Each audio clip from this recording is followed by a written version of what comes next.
Hello, this is Dr. Paul Cottrell. I'm doing this recording on November 23rd. Thank you for joining. I greatly appreciate it. Please subscribe to all my channels. I have YouTube, Brighteon, Bitchute, and Rumble. You can also follow me on TikTok, Substack, X, GETTR, Buy Me a Coffee. There are many ways that you can follow me. All the links are in the description of this video and all my videos. Please subscribe to my channels. If you like the work that I do, all this is for free. Please help support by sharing the links, asking your social media to follow me, and you can donate on my website, the-studio-reykjavik.com. You can donate through Stripe, PayPal, or Buy Me a Coffee.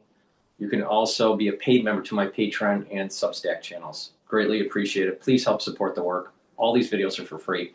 I have thousands of videos for free. I don't put stuff behind a paywall. Please help support the work that I do when I'm covering the news. You can also purchase great products that I have on my website. I have ebooks, supplements, and course material on immunology and pulmonology, so you can learn about those subjects. It's only for $50 for those course materials. You get lots of PDFs, lots of videos, and you learn on your own time, at your own pace. You get a unique password to log in, and you can learn the material. It's a great way to learn about pulmonology and immunology, only for $50. So please take a look at that course material.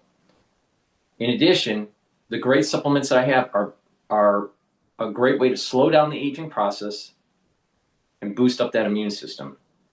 So let's just talk about a few of those before we start with the news. Please go to my store and get the Max 35 or the Cleanse. Max 35 is 35 parts per million. Cleanse is 30 parts per million. You use it the same way. Take a teaspoon a day, swish it in your mouth, gargle about 20-30 seconds or so, and then swallow it. What will happen is that you're improving your oral pharynx, you're improving your oral cavity, you're maintaining a mucosal barrier, and maintaining and improving the health of your epithelial cells, especially in your oral pharynx. When you do that, you're boosting up your immune system. It's a great way to maintaining overall health. Now, by boosting up that immune system, you'll be able to weather the storms of the fall and the winter season. Take it every day. If you're not feeling well, take a tablespoon or two a day and then go back to your maintenance dose. But this is one of the key pillars of my anti-aging protocol. Take it every day. I've been doing this protocol for over 5.5 years. And get the structural nano silver soaps. These are great as gifts. It helps with the health of your skin. It helps to support the channel. And it's made from structural nano silver, so it's going to be pretty good for you during the winter season. You can get it in lemongrass, charcoal tea tree, lavender, and peppermint. Get a few bars for your household and get them as gifts. Great as a stocking stuffer. And as we're moving towards the beginning of the year, take it upon yourself as a New Year's resolution to get healthy and slow down the aging process, boost up that immune system. Another great supplement that I have is magnesium and zinc. Magnesium and zinc is going to help to boost up that immune system and also help with brain function. Magnesium is super important for brain function. And magnesium increases the efficacy of vitamin D3. You should be taking this every day, but especially during the winter season, boost up that immune system. If you're not feeling well, take a double dose. Take one dose in the morning, take another dose in the evening. You should be taking this every day. Super important. All right. Let's listen to Fox News about make New York City great again.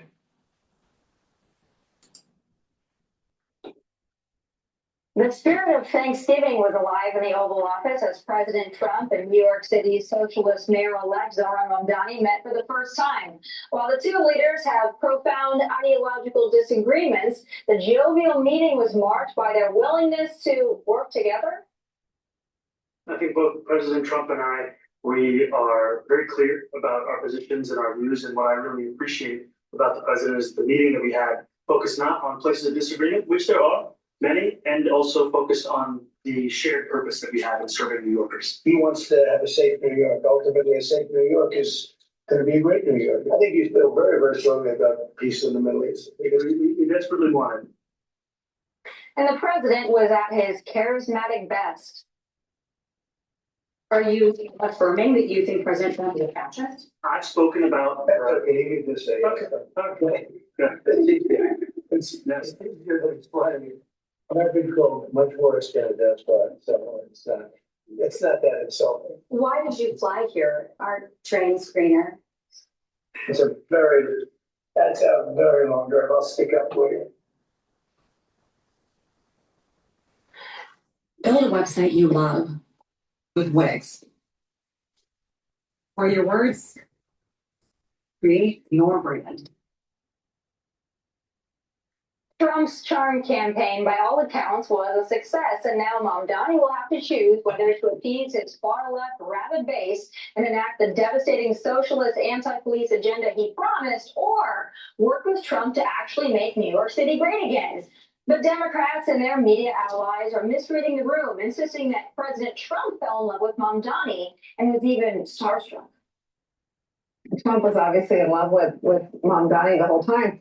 And he's tracking his polls. I've never seen him sort of care for his children, his vice president, or his cabinet credibility the way he seemed committed to honoring Mamdani's credibility. He's trying to take a little of the shine that Zoran Mamdani has and see if he can, rub a little on Donald Trump. I can't speak for Mamdani, but President Trump seemed charmed by him. He seemed almost starstruck at points. Oh, Jason, I don't know if they're reading that quite right. I mean, what else are they going to say, right? But to think that Mamdani, who's never really had a job, right, is somehow the gold that's rubbing off on President Trump, or President Trump is trying to get some of his charisma, I think is pretty laughable. Yeah, nice try there. That's not going to work. Look, Mamdani is a communist. Let's understand that. He is truly a communist. Donald Trump proving yet again he'll work and meet with anybody at any time. And it's really hard to convince, the average person across the country. All they've heard from Mamdani and all these people on the media and everything else, oh, he's a fascist and he's like Hitler and he's all these things. And are you kidding? I mean, he could not have been more magnanimous in working and saying, I love New York. I want it to be safe. I want it to be secure. I think it's a good meeting that they had. But Donald Trump, I think, just showed what it's like to be presidential, and they can fight about the individual things later. I think there's going to be some fights to come. But Taylor, part of this, I was a little perplexed by it, I'll be honest. I always thought it was going to be cordial, but the way that it played out, I think most people were a little surprised at just how joyous and jovial it was. But I gotta say, the part that I love, especially as we're headed into the holiday season, is that for all the people that call people names and you don't want to work with the other side, the fact that they could be in the same room and have a discussion that turned out like that, I think it's a model for the country. Totally well said, and I agree. And I think it's really good to show that if affordability is the buzzword that Donald Trump used in 24, and affordability is the buzzword that Mamdani is using in 25, how do we use that to actually get something done? Because that's sort of the economic issue that's on people's minds, and it's going to be the economic issue going into midterms. Now, we have vastly different views on how we are going to get to affordability. One, on the right, is cutting regulation, opening up competition, and allowing businesses to flourish. The other one is big government social spending and giving everything away for free and tax the rich. But the buzzword is there. So if we can agree a little bit in that meeting, if Donald Trump wanted to give him an income statement or balance sheet analysis about how to balance a budget, I'm all for it. We'll see. Maybe again, the proof is going to be in the pudding for New York City. It absolutely will. David, I want to get your insight into the strategy here by President Trump, because I think he played it well. I think it was very well played. But what do you think his strategy was with just how he acted, how he interacted, how he played for the cameras? What was behind it? Look, this was Trump being Trump, nothing unusual. He'll meet with anyone. By the way, he's the second U.S. president who had a very public meeting with a communist. Ronald Reagan was the other one. Incompetence, that's how you attach Mamdani. He's not just unqualified, he's incompetent in the job. Rudy Giuliani and I had a long discussion about the things that he won't be able to do the job. By the way, like Bill de Blasio, well, they give Mamdani the security clearance because de Blasio couldn't get it. They actually gave it to the chief of police at the time. 4,000 NYPD officers eligible for pension retirement January 26th. The words are the same. The views are vastly different. To Taylor's point, in January, what kicks in? The one big beautiful law. And now you have tax breaks. Now you have 100% expensing. Now you have real business and policy coming together and people having more in their paychecks and in their pockets. Mamdani's going to take $700 million. He can't really do it. MTA belongs to Kathy Hochul. He's going to try and do all these things. And he's a weak mayor in a weak mayor town, or an incompetent and a weak mayor in a weak mayor town where the council is more dangerous than the mayor. Well, while Mamdani's meeting with Trump was a fun spectacle, we shouldn't forget that Mamdani is a devout socialist. I can tell you I am someone who is a democratic socialist. I've been very open about that. And I know there might be differences about ideology, but the place of agreement is the work that needs to be done to make New York City affordable. Well, unfortunately for New Yorkers, his idea of affordability includes taxing the job creators and implementing price controls, which will inevitably lead to shortages and less wealth. But socialism is making waves in the Democrat Party. Yesterday, 98 House Democrats voted against a resolution condemning the horrors of socialism. And recent polls show far more Democrat voters have a positive view of socialism more so than capitalism. Well, Charlie Kirk explained why young people in particular are drawn to this dangerous ideology. A permanent renting class in this country is the prerequisite, is the leading ingredient for radical politics that nobody wants to see. We need to reinvigorate the ownership economy. And then all of a sudden, when you own stuff, you're less likely to burn down a Wendy's and vote for candidates like Zohran Mamdani. But Taylor, when you look at the people who actually voted for Mamdani, it wasn't necessarily these low-income folks who were struggling. It was mostly the college-educated, and I would say probably more wealthy when you consider all of New Yorkers in the demographic. So I 100% agree with what Charlie Kirk said there, and he was raising the red flag on socialism a decade ago. But it's interesting to me because it's about affordability, but the people that really need that affordability didn't really vote for Mamdani. I have lots of very, very left friends from law school who are very pro Mamdani and they are outwardly supportive of him. And so I've tried to listen to them.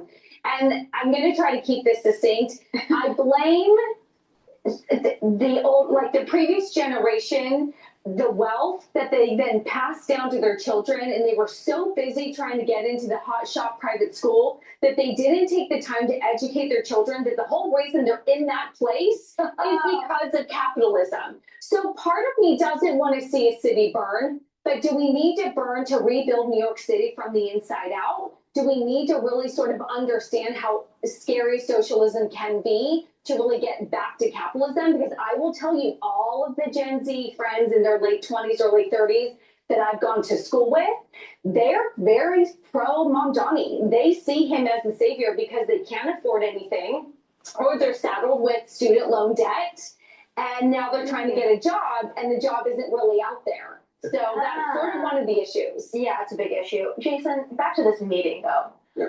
The way I look at it, I think maybe President Trump, in a way, is a little wink and a nod because he knew that maybe some of those democratic socialists of America, the Linda Sarsours, they wouldn't even like the fact that Mamdani was there. And then there wasn't this big blow up. So maybe this already sets Mamdani up to be less radical because now he's kind of got a sweet spot for the president. And maybe this is him playing some. Here's the problem, and no one has said it.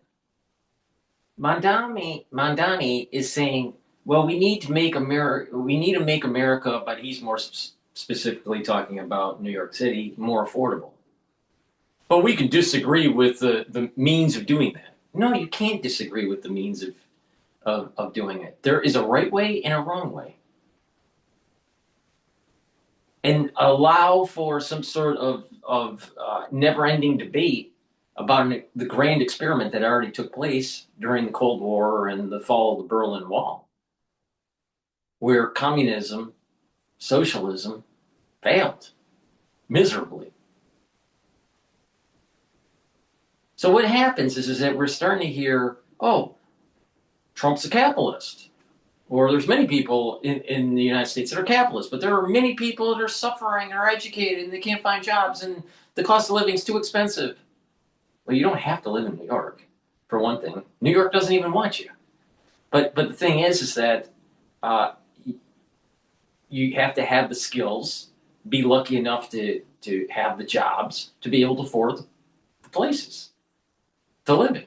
You don't just pick the place to live and just say, well, I just can't live here and therefore the society needs to be reconfigured for your well-being. No, that's not how it works. It's all about the supply and demand and free markets. It's dealing with a capitalistic society and allowing for a free market, not government control.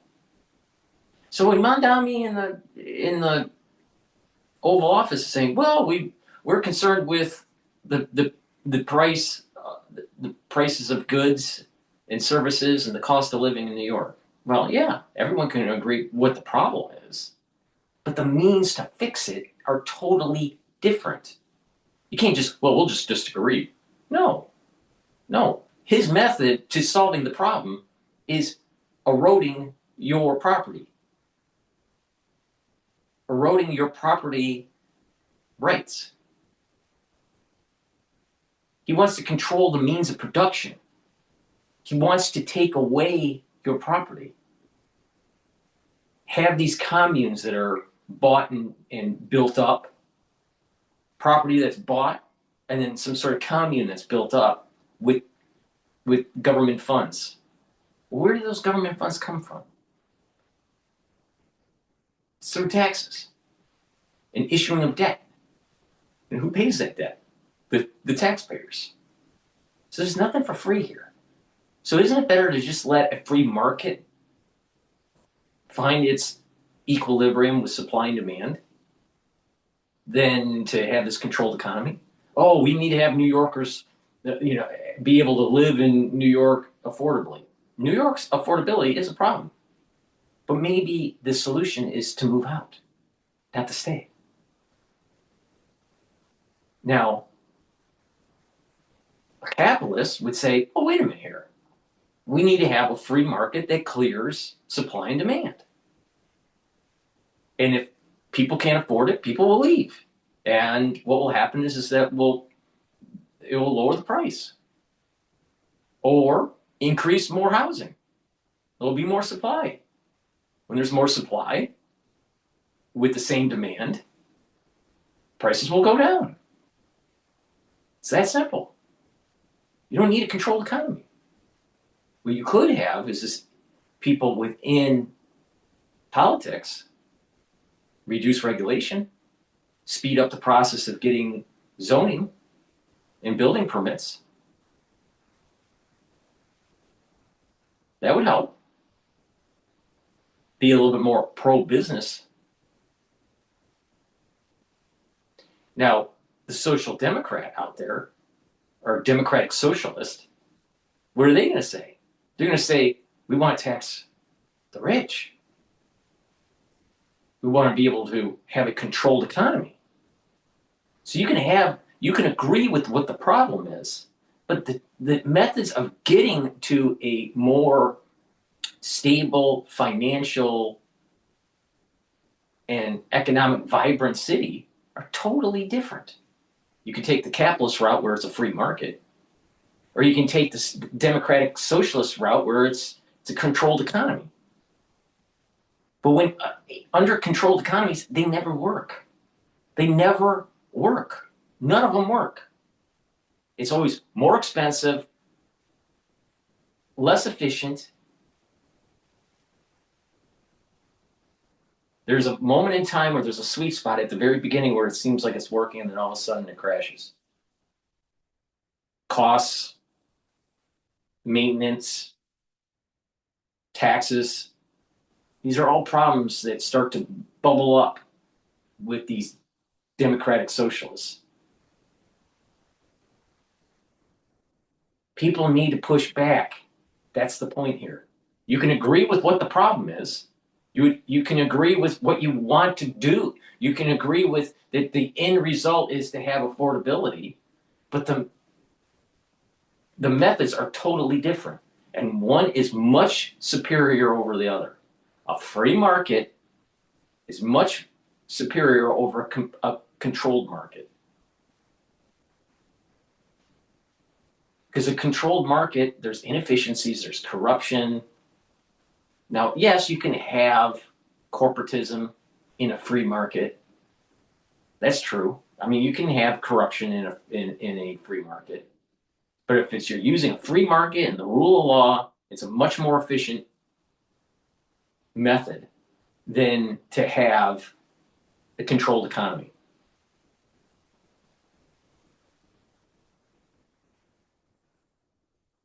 So beware when you hear people say, well, we agree with the problem, affordability. We want people to have lower cost of living, and we want more housing and all that. You could agree with that, but the means to get there are totally different. Do you think doing a white flight out or high income flight out of a city where prices start to go down and you have government come in and buy pennies on the dollar these properties and then create a commune for their comrades? Do you think that's a better solution? Do you think that the society will be better off that way? Well, what happens when these high-paying jobs leave? What happens when certain demographics leave the city? Usually what happens is that tax base goes down, asset prices go down, crime goes up. Happened to Detroit. You're starting to see it in other cities. Why wouldn't it happen to New York? This is the reason why you have to push back with these 20-year-olds and 30-year-olds that are pushing this democratic socialist stuff. Now, is there any income inequality? Yeah, there is. I think there's a big problem with the educational debt and the lack of entry-level positions available because of AI. And that needs to be addressed. There needs to be more opportunity out there. Now, maybe there needs to be some sort of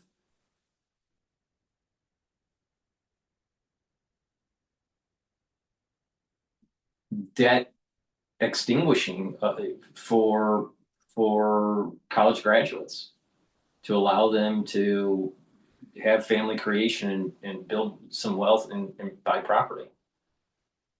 But the reality of the situation here is that you can't have a democratic socialist run a capitalistic society like New York and expect that you're going to have the city be efficient. It's not going to be efficient. There's no system that has ever run under communism, under Marxism, that has long-term lasted. It's always failed. Always. There's not one that survived. So they start having problems, they start having some sort of inefficiencies in the society, and all of a sudden they start shedding these programs, shedding the giveaways, right? And then they start becoming more free market, and eventually they get out of their socialism, and then they start to become more productive. But when someone says that something's for free, it's not for free. And it's almost always more expensive in the long run. I think insurance is better off with what's going on with Obamacare. It's gotten worse, not better. What about federal education?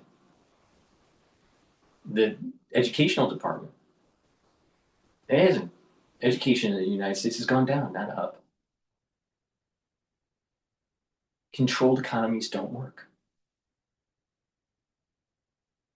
It's not part of nature. Nature isn't a top-down structure. It's a localized, chaotic structure, and then the societies emerge. And you have to have rule of law.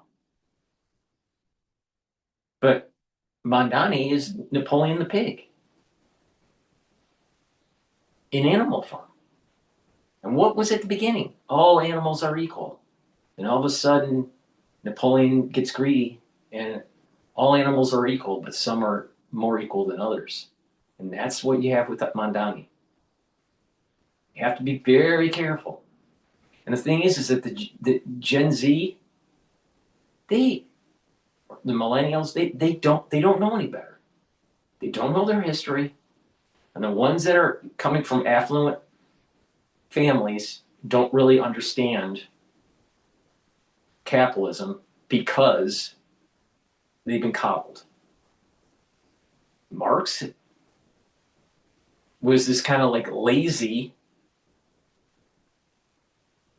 Karl Marx was kind of this lazy intellectual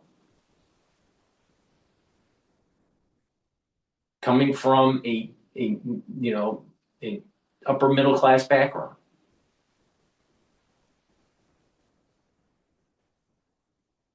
Doesn't that sound familiar? And who voted for Mamdani? Brooklynites. So you have the young professional and you have the hipster. Now, we want to take down the country's capitalistic hub. For a hipster, the hipster is going to take the capitalistic hub down. Do you think that's good for America? Who do you think represents America more? A hipster and some sort of young professional living in Brooklyn? Or let's say a cattle rancher or a farmer or someone that's working in industry? Who do you think represents America more?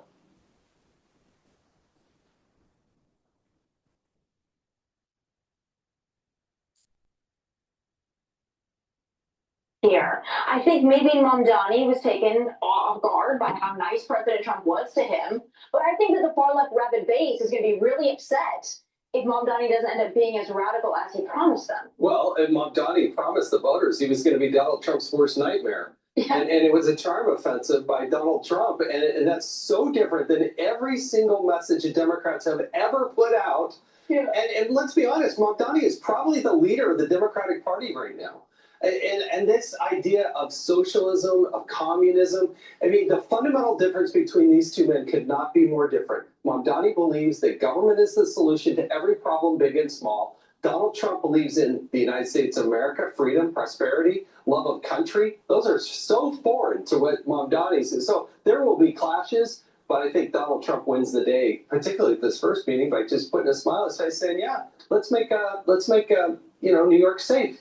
Yeah. And Mamdani, he wants to go out there and do what? Let's post social workers. Well, sometimes when you put your confidence in someone, which is what President Trump said, he said, I'm confident that he's going to do great for the city. It's almost like you're setting them up to then have to maybe moderate yourself a little bit because you gave them that vote of confidence, so now you kind of can't fail. I think it was genius. Hey, Sean Hannity here. Hey, click here to subscribe.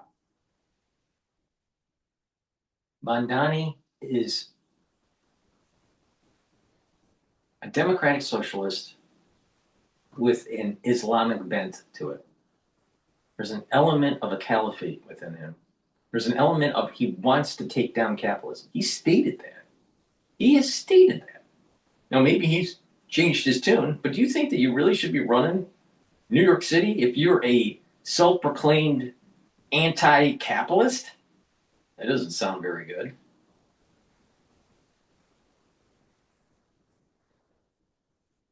Beware of the young professional Brooklynite and hipster, because this is what the crap that they've learned in school: socialism. Now, they don't care if they hurt America in the long run.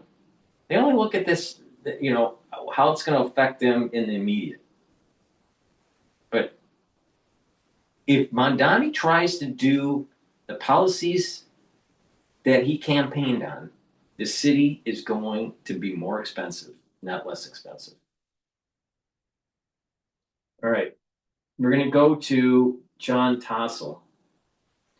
He has a very interesting video about the golden ages, all right? How great civilizations from ancient Rome to the US fall and how we can save ours. Okay. Before we do that, please go to my store, the-studio-reykjavik.com, and get the heirloom barley. This will bring down inflammation, soak up free radicals through superoxide dismutase, and detoxify your body. When you do that, you are helping your immune system and your endocrine system, even your brain function. Reducing inflammation at the cerebral level is really important to maintain the health of your neurons. By bringing down inflammation and soaking up free radicals at the vascular level, it's going to help to reduce plaque formation. So there's lots of things that you'll get from taking heirloom barley. Lots of health benefits. You take it regularly, you're going to slow down the aging process. That's a month's supply. Also get the collagen. The collagen will help with the skin, nails, and hair, your cartilage, your joint health, your musculature, and your bone density. Take it every day. This is a month's supply. Use discount 5, you get $5 off any order. If you spend $100 or more, you get a free gift until supplies last. So please go to my store, get the great products that I offer, slow down the aging process, boost up that immune system. Especially, this is a great way to fight the aftershock from the 2020 crisis. All right, let's listen into John Tossell. Problems. Recession fears, deepening, rising prices, and job fears. All of that's true, but we should also acknowledge that today, life in America is better than life has been anywhere in the world. For most of human history, the norm was hunger, disease, illiteracy, slavery, and frequent war. The average lifespan was less than 35 years. For centuries, humanity made little progress. But there were a few exceptions, so-called golden ages. And a new book, Peak Human, says today is our golden age. Are we peak now? I think we live in a golden age, for sure. Historian Johan Norberg says we can learn from the rise and fall of golden ages like ancient Athens, Rome, the Renaissance, and the one America's founders helped start. Oppression and poverty was the rule throughout history. What sets golden ages apart is that for a period of time, they managed to lift themselves above that and give more people more freedoms. The Romans did that, creating a huge empire extending from Britain to North Africa, from the Atlantic Ocean to the Black Sea. Strangely, looking at social media, this is something today's American men think about a lot. How often do you think about the Roman Empire? Well, at least once a day.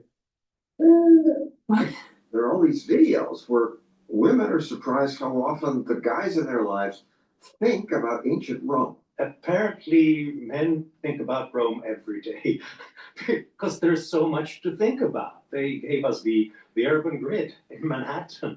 Rome's republic inspired our form of government. There's a reason why we have a Senate and they meet in the Capitol. We borrow those ideas from the Romans. How many times a week do you think about the Roman Empire? 30. 30 times a week? I suspect men are mostly interested in the military. We often think of warfare, the fact that they were brutal warriors, and they were. But so were everybody else. What made the Romans different? They gave people among the subjected the ability to have a second career in Rome. They made them citizens and allowed them to do business, to have a career in the military. Some of the subjected peoples could even end up being emperors of Rome. The conquered, some became emperors. The son of a freed slave eventually ended up on the throne of Rome. And that tells you something about the power of meritocracy and of openness. You'll get the best brains if you're open to more people. Rome was built on trade and immigration. They took ideas and talent from all over the world, not because they thought that was kind. Tolerance was a weapon, often literally a weapon. They got their Spanish swords from the Spaniards, ships from Carthage, new business models from other groups. Because Rome was such a huge integrated free trade area, you could source the best material, the best technology from any part of the empire, and therefore they could become the masters of the world. But then Rome, too, fell. Yes, and ever since we've thought about why that happened. There were many reasons. Disease, barbarian invaders, and something modern societies should worry about. You say entitlement spending played a big role. Bread and circuses, the emperors wanted to become popular by handing out free stuff to people. Originally, this started small. You just handed the very poor means of subsistence, but it was popular. So the group that lived on the public's expense grew larger all the time. And emperors complained about this. Everyone from Caesar and onward say, oh, we've got to reform this system because it means that we have fewer people working and more people consuming. But no one succeeded. Instead, it was expanded all the time, became more and more costly. Once people had their free bread, somebody who threatened to take that away was in trouble. Romans could conquer the world, but they couldn't do entitlement reform. It just reminds me of what I see in the West now. Even countries that are going broke, they can't raise the retirement age. Once you have an ever-expanding system of entitlements that you can't afford, that's often the beginning of the decline and fall phase. Ancient Rome did what modern societies do. And when you're a socialistic society, you're a communistic society, it falls quicker. When you allow for capitalism to flourish, there's an emergent property that leads to prosperity. Now, that doesn't mean that you don't have rule of law. You need rule of law because you don't want people to be taking advantage of others. You don't want corruption. You don't want individuals cheating other people. So you have to have rule of law. But the thing is that there's an emergent property. Laissez-faire capitalism, no. But capitalism, yes. With law. A rule of law with capitalism.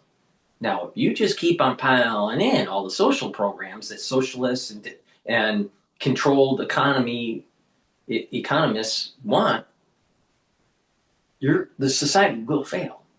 Will fail. Now, to the point of, is there a resurgence of an interest in Rome? Yes, there is. I think it's about the history, it's about the philosophy, it's about the virtue, it's about this idea of mind and body, about being an intellectual and also being athletic. I think this is a resurgence of something to counteract the ultra-liberal movement. The woke agenda separates body and mind. They weaken the body, they weaken the mind. But when you start thinking about the Greek philosophers and also how Rome was trying to mimic some of what was learned from Greece and this philosophy and the building of the body and mind, merging them together, and then also having a free economy and expanding economy. Now, yes, there's issues with a society that is more war-oriented economy than not. I mean, Rome expanded because it was a war. Its ethos was war. That's kind of similar to the United States today. But the point here is that there's a resurgence of an interest in what was going on with Rome. But it's at the philosophical level, it's at the historical level, it's this mixing of body and mind. Let me give an example. All right, I'm reading this book right here. It's the Roman Republic of Letters. Now, this is scholarship, philosophy, and politics in the age of Cicero and Caesar. These are letters that are going back and forth from Cato and Cicero and Caesar, and what was going on at that time period. And what was the philosophy? What was the politics? Understanding the history of it.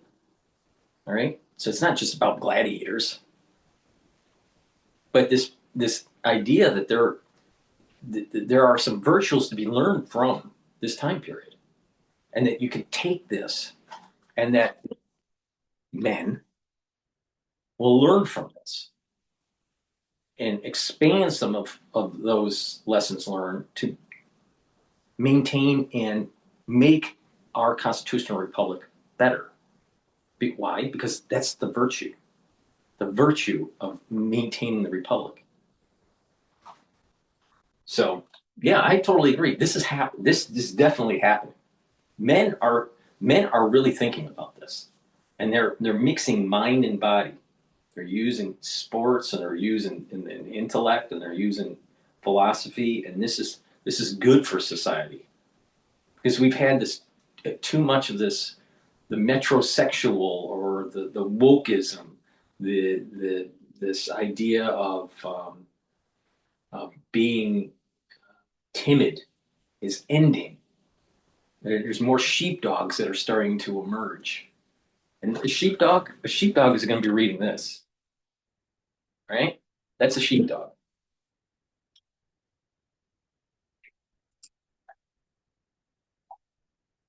Mint more money. Actually, since they didn't have paper money, they devalued by putting less gold and silver in each coin. In a way, inflation was much worse than barbarian invaders. And the solution that they come up with was counterproductive. The Emperor Diocletian, he blamed greedy businessmen for inflation, something that we hear today as well. So he imposed price controls on more than one. See? Lessons learned, people aren't paying attention, and a fall of a society. Mamdani, greedy business owners, greedy corporate, greedy this, greedy that. We gotta tax them more. We need to print more money. These Keynesians just keep on giving more freebies, and let's have more fiscal stimulus and all this stuff. And eventually the society crumbles. So it's the sheepdogs that need to say, you know what? Enough bread and circus. It's time to get off and be productive citizens. It's time. Those are the sheepdogs. The sheepdogs are going to be saying this. They're going to rise up and they're going to say, you can't do this anymore. And who are the other side that the sheepdogs are fighting against? The Brooklyn hipsters. These young professionals that think they deserve to live in New York even though they can't afford it.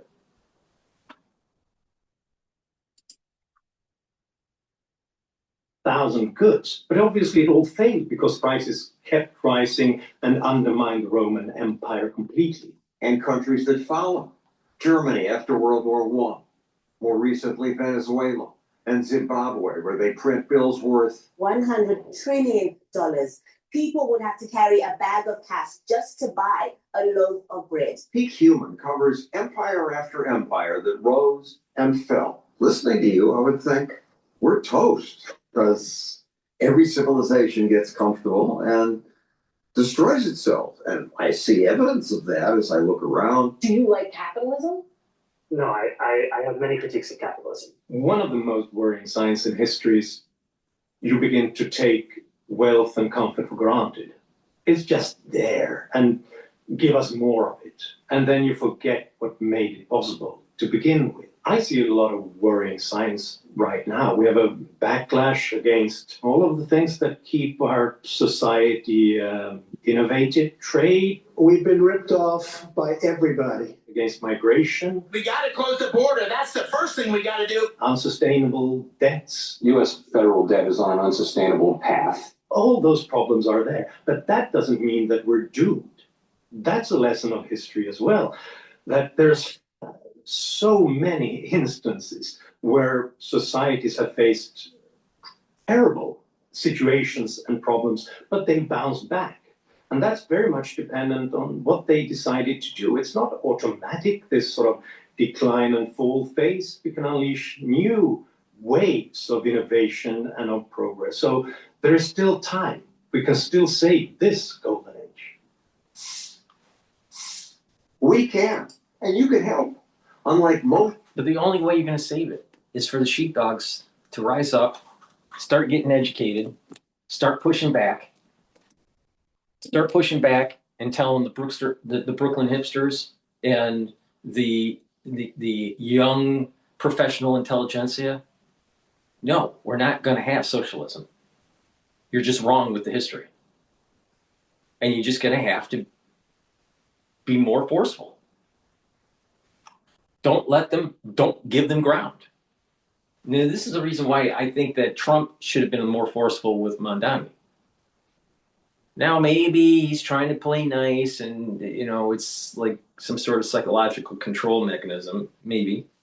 But the thing is that you have to. I personally think you need to push back because that's the reason why they gained hold and they won the mayoralship in New York was because there were a lot of conservatives, a lot of sheepdogs out there that didn't push back. Now it's time. All right. Please go to my store, the-studio-reykjavik.com. Get the deodorants that I have. These are dual purpose. You use them as a daily deodorant, but they will also help to detoxify your body. And detoxifying your body will help with your immune system and your endocrine system. You can get it in peppermint, lavender, and tea tree, or in citrus. These are for males and females, very high quality, made from essential oils from the Himalayas.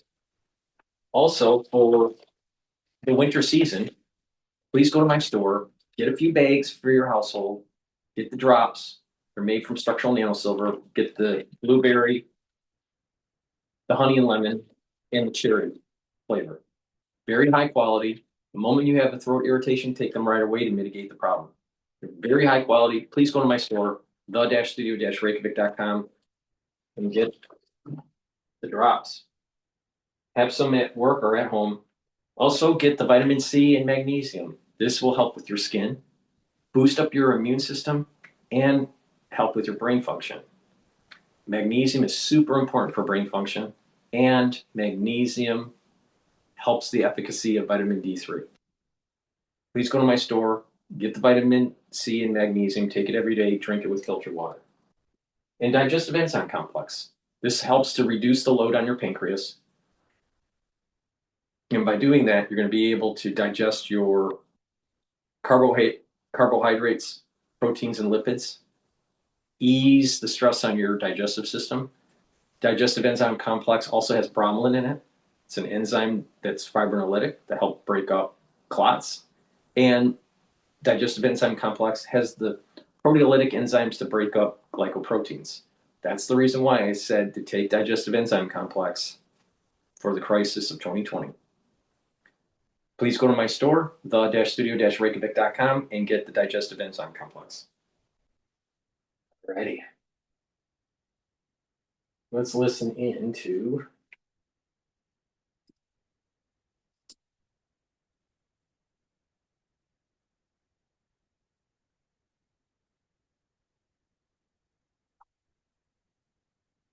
CNN. Trump at tipping point as polls worsen and GOP breaks ranks.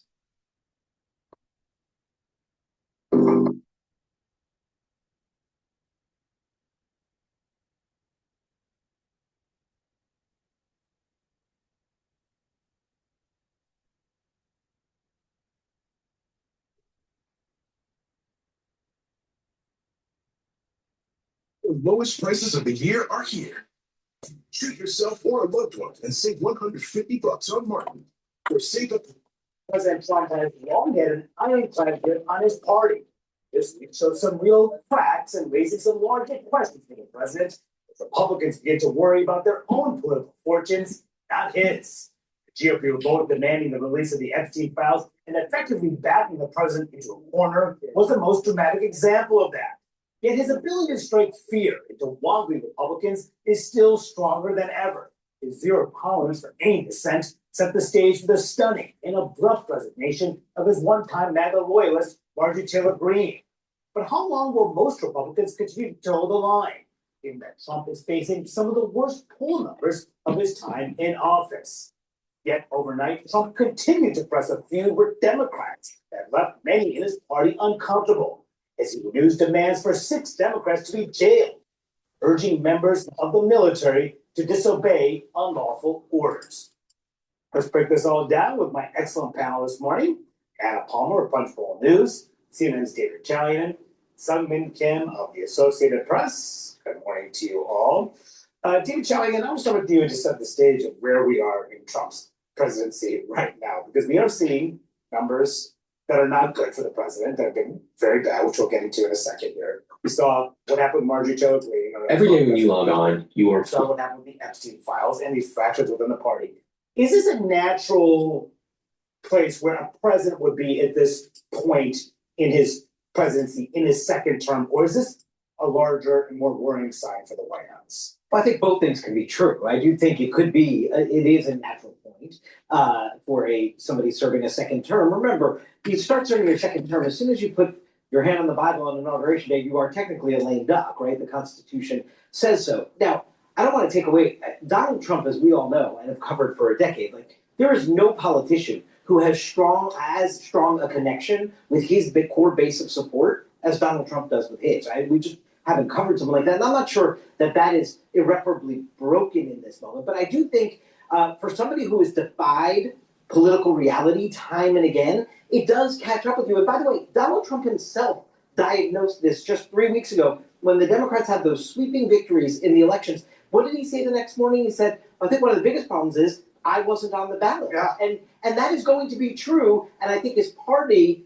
certainly the Epstein situation was a catalyst for this, and those election results have started having a conversation now about, he's not going to be on the ballot again. So what does this Republican coalition look like post-Trump? Yeah, it's such a good question. And the question is, how does the White House deal with this? Because we're seeing all these fractures, and this is just a handful of them. Just in recent days, everything from the Epstein files as we pushed back within the Indiana state legislature over redistricting. The Republicans were pushing them to change the Senate filibuster rules. They said no to that. He's called on Democrats to be jailed, as he did last night. A lot of Republicans are very uncomfortable with that. And then the news that's going to really dominate this week, this Russia-Ukraine peace plan that a lot of Republicans see as a total capitulation to Russia. And you're already hearing that from some of the more establishment Republicans. Suddenly you cover the White House.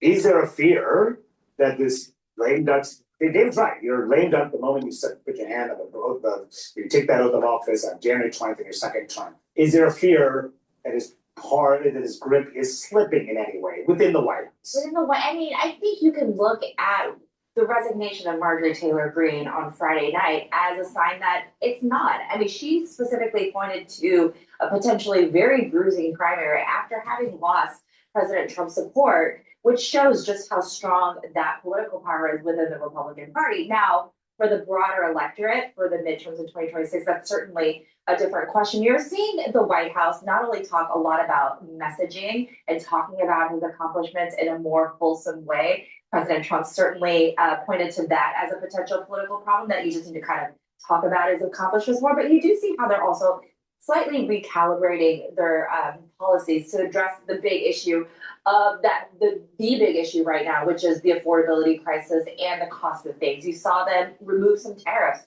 from Brazilian goods this past week in an attempt to lower those costs, even though there wasn't a major fanfare when the president did that. So things are doing without trying to say it look like they're pivoting. Exactly, because President Trump again fundamentally believes in tariffs. You're not going to bring him off that, but that to me showed me there is a need for some recalibration of these policies to make sure that the American consumers aren't being hurt. Yeah, and there's always this point where party starts to freak out. Yeah. So this is AI Note 2. At first glance, it's clear, and this isn't just another paper tablet. It's trying something bold, combining the calm simplicity of e-ink with the smarts of AI. Now, people pick up these tablets to focus, not get distracted. Starts to freak out. Yeah, I'm not sure we're at that point yet. We saw that, in presidents, as they head into midterms, this has happened with Barack Obama back in 2010. We saw that Tea Party wave happen, and one of his chief political analyst of CNN, but his former political advisor, David Axelrod, said this to the New York Times just a few days ago. He said, unless the economy and his numbers rebound, Republicans are going to feel less willing to follow him blindly. And that trend will accelerate once election filing periods pass in individual states and they are clear of potential primary challenges that he holds over their heads. And it's a good point because there are big filing deadlines. The two elections already passed, Illinois and Arkansas. There are a bunch coming up in Texas, Georgia, Pennsylvania, California, Kentucky, and North Carolina. But there's always that moment where Republicans down ticket start to want nothing to do with the president. The problem is that this president demands loyalty at all costs. And I think this is the challenge for Republicans is the fact that they're trying to figure out what they're going to run on.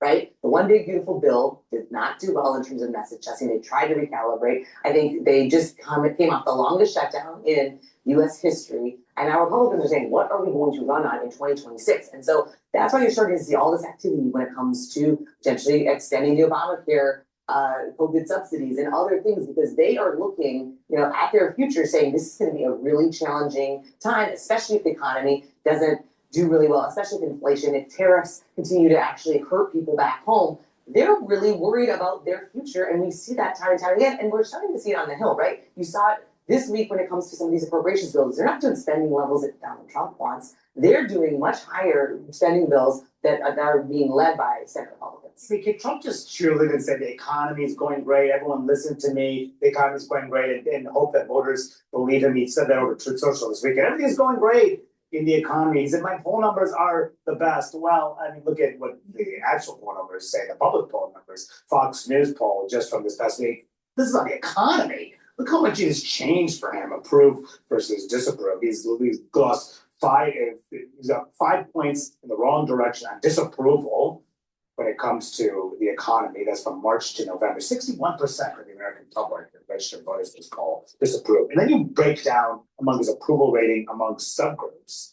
White voters, especially white working class voters, that is his base. He is down 7 points in terms of approval from March until now. And black voters, which he did much better with in the last cycle, he's now at 12% approval in this poll. Dave, what is your takeaway from that?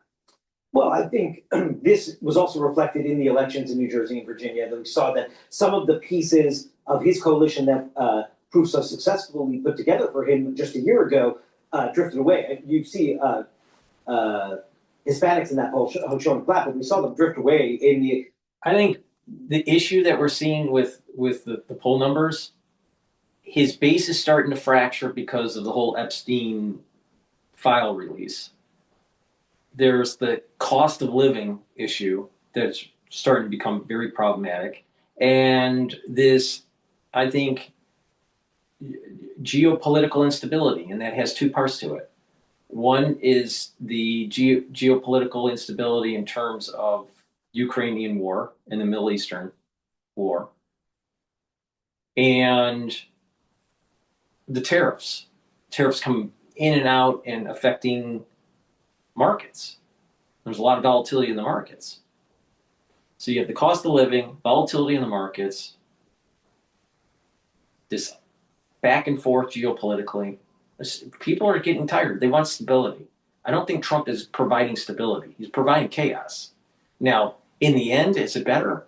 I think that bringing back jobs to the United States and building the economic clustering is better in the long term. We may have some adjustment issues in the short term, but people are feeling the pain now, and I think that he's losing his base. There's a fracturing that's taking place. Now, should we really care about the Epstein files? I'll tell you, the Federal Reserve, them changing rates are way more important to your life than if the Epstein files are released. But because people love tabloid news, so they're gonna pay attention to that.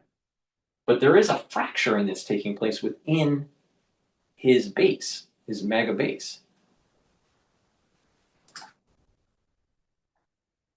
Elections, independents had drifted away. So there are key pieces of his coalition that clearly have sort of reverted back to where they were before he put that together a year ago. I would just note, though, as you said, the piece about the economy, and can Donald Trump just say what isn't true for people's lived experience? I would argue that the administration itself broadly doesn't think he can, because we just heard J.D. Vance, his vice president this week, take a different message out in public than the president usually does. It wasn't, this isn't true, everything's fine. It was, we hear you, and it was a plea for patience that this will take some time, convinced that the economy will get where it needs to go for the American people, but an acknowledgement from J.D. Vance that we don't usually hear from President Trump. I mean, is this why when Trump had this, what many people are calling a love fest with Trump at the White House, is this why, because of the acknowledgement implicit that it is that Trump realizes that he has to shift on this issue, or is it just because Mamdani was being very nice to him? Well, it's also Trump likes winners, and Mamdani is a winner. I'm not sure it's more complicated than that. It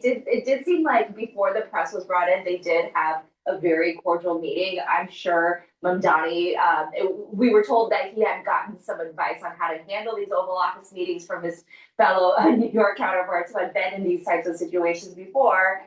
But I do think a lot of it is, Trump respects winners. He obviously had a resounding election in New York. And I think when the mayor-elect told the president that, 1 in 10 of my voters were your voters, I think that kind of helped bridge any sort of divide that they may have had. Very quickly. Yeah, I mean, I just think this money's a message for Republicans. This is not the Right. side by side they wanted. They wanted to tie Democrats to social Democrats Mamdani and run on it all during 2026, and now you've got a bear hug by the president. I think they comment about it. Lee Stefanik's criticism when he was asked about that, and that was a remarkable moment. We're trying to tamp that down. Oh boy.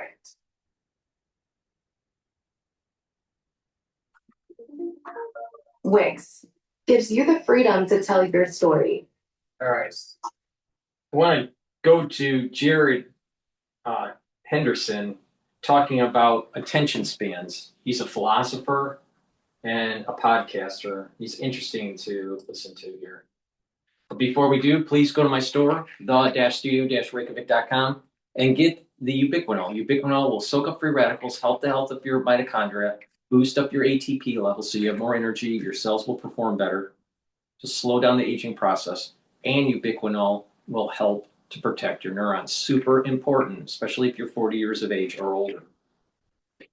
Olive leaf extract, dual purpose. It's going to boost up your immune system and help with your cardiovascular health. Super important.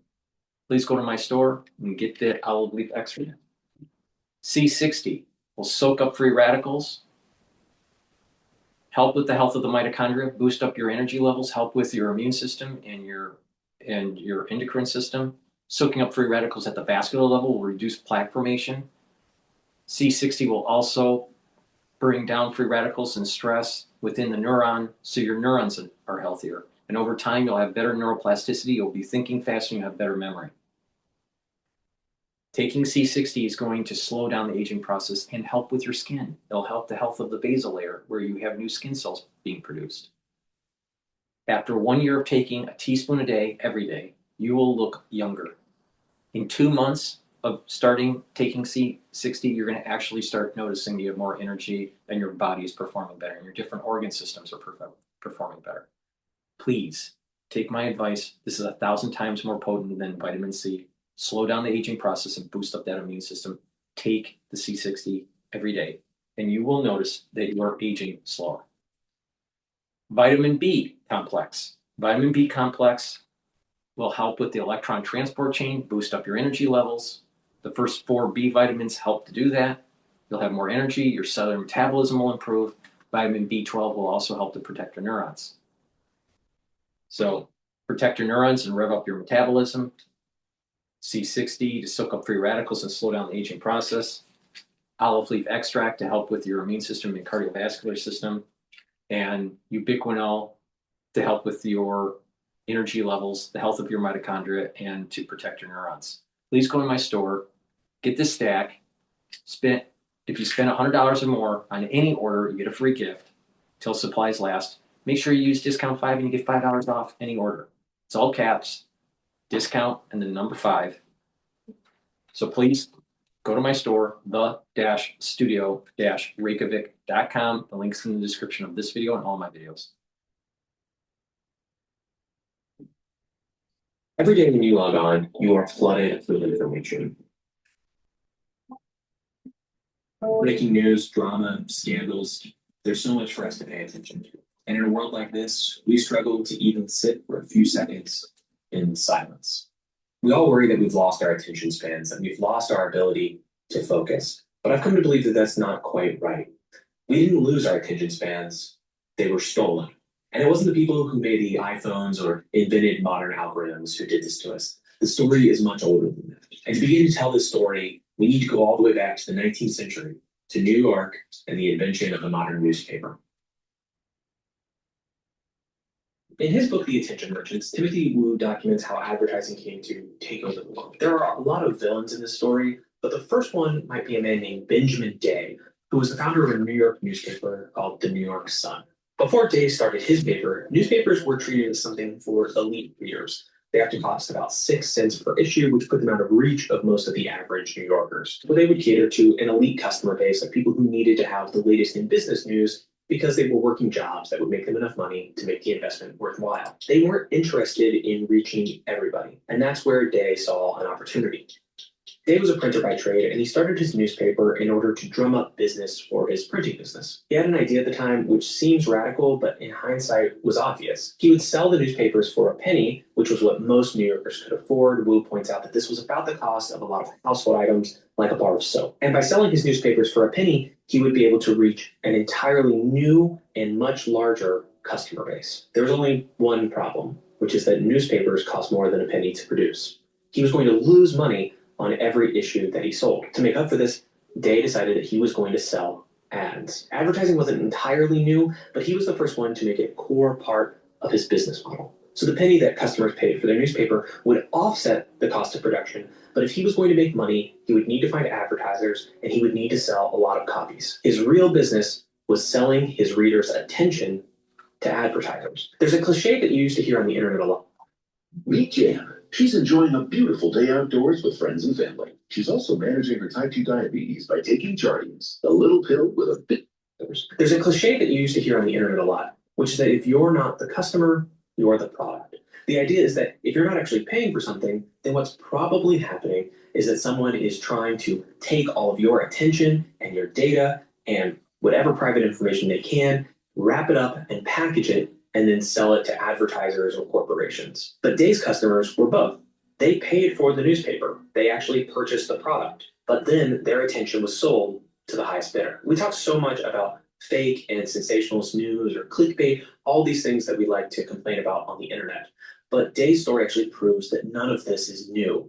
As soon as we moved over to the ad model, we saw those problems. To make his business work, Day was going to need a massive readership. And how do you get more readers? Well, you print sensationalist news that will interest a large swath of people. The very first headline that Day printed was Melancholy Suicide. That story was about a young man named Fred A. Hall, whose father had decided to ship him off to India in order to end a romantic relationship. In response, Hall took his own life. That story has everything. It has romance, it has family drama, and it has death. And it was a hit. The New York Sun kept doing the same thing over and over, and it was a huge success. Within a year, the newspaper was profitable, and it eventually became the largest newspaper in New York City, and soon competition emerged. So we had a proof of concept. The advertising model worked, or at least it worked if we mean it could make you a lot of money. Other people saw that the model was working and they started copying what Day was doing. Newspapers were doing whatever they could to grab their readers' attention. They would tell more and more sensationalist stories. They actually invented court reporting, so sending a reporter to a courtroom, and they did that so that they could just find dramatic stories. And this is why you're starting to see Nick Fuentes being promoted because he's a shock jock, and these larger platforms like Tucker Carlson or, Ben Shapiro and all them, they're having their own spin on it, their own op-ed. Some of them will interview him directly, Nick Fuentes. Some of them will just pontificate about what he may have said on a video, whatever. But it's all about sensationalism. It's the same issue right here. Nick Fuentes doesn't matter. Believe me. A 50-year mortgage and the up and downs of the federal funds rate is way more important to your life and your well-being and your job than Nick Fuentes. All right? But the thing is that people will buy into it. So you have Ben Shapiro making ad revenue because of sensationalism. You see Tucker Carlson making money on sensationalism. Candace Owens. They're all BS. They're all irrelevant. In the big scheme of things, they're irrelevant. I mean, Tucker Carlson's irrelevant. He doesn't really mean anything. What do you think you'll learn more from? Do you think you'll learn more from listening to Nick Fuentes and Tucker Carlson, or even Mark Levin or any of them? Or actually picking up a book and actually learning about the virtues of philosophers that have coupled mind and body. Huh? Which one do you think you'll learn more from? This is part of the reason why I'm doing this channel. All right, I want you to learn about how to build your body, boost up your health, have more years to be able to be a productive citizen. Not just that, the cost of healthcare for you and your family will go down because you're healthier. And also to wake you up. Be a sheepdog. Don't be don't be a cog in the wheel. What you want to be is a master of your own destiny, but have virtue and help the constitutional republic. Make the society a better place. Build businesses. Have God, country, and family in your ethos. It's really important. Don't be a Nick Fuentes. Don't be a Tucker Carlson. Don't be a Andrew Tate. These are all clowns. They don't represent this. They don't represent Cicero. When the going gets tough, they go run. It was very obvious what happened during the crisis of 2020. What they did. They didn't step into the breach. So you need to pay attention to people that are actually individuals that are willing to take risks, and individuals that have something really to say they'll benefit your life in the long term. Charlie Kirk is really that important? Okay, maybe he was just killed by a crazy shooter, or maybe it was a grand conspiracy. Does it really matter? Either way, does it matter? No. What Chairman Powell is going to do with the Federal Reserve, if he's going to lower rates in February or not, it's going to affect your life way more than Charlie Kirk's investigation reporting. Way more. Focus on what's important. Do you think boosting up your immune system is far more important than Nick Fuentes, especially in the aftershock of 2020? Yeah. Yeah. Is it more important to focus on God, country, and family, and how to improve your position in life and how you can be virtuous? Yeah. But you got all these people that are trying to just commoditize you because they are using sensationalism. Most podcasters are nothing but tabloid news. It's just digitized. It's just and more interactive, maybe even more entertaining. But that's all it is.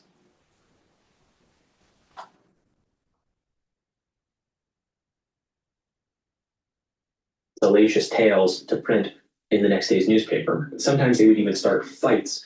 Editors or writers in one newspaper would start criticizing editors and writers at another newspaper. And this drama seemed to be good for everybody. No matter what, everyone just kept selling more copies. If you spend enough time online and see creator drama or whatever, you can see that we still live through this today. And eventually, creator, that's a perfect term, creator drama. See this with Candace Owens. Her whole channel is creator drama. Got Ben Shapiro, creator drama. Did they tell you how to get through the crisis of 2020? Did they tell you what you needed to do to prepare for your family, and the concerns of picking which path and what the game theory should be? No, but they were all about creator drama. Crowder is the same way, or Stu Peters, or Alex Jones. These are all fucking clowns. They're all clowns. They don't subscribe to the virtue of this body and mind concept, to be the sheepdog, that there are things that you do to protect the constitutional republic. and not be some sort of not to be some sort of sensational podcaster. Creator drama is a perfect phrase for this. Candace Owens is a clown. It's a clown. Another clown is Lisa Havens.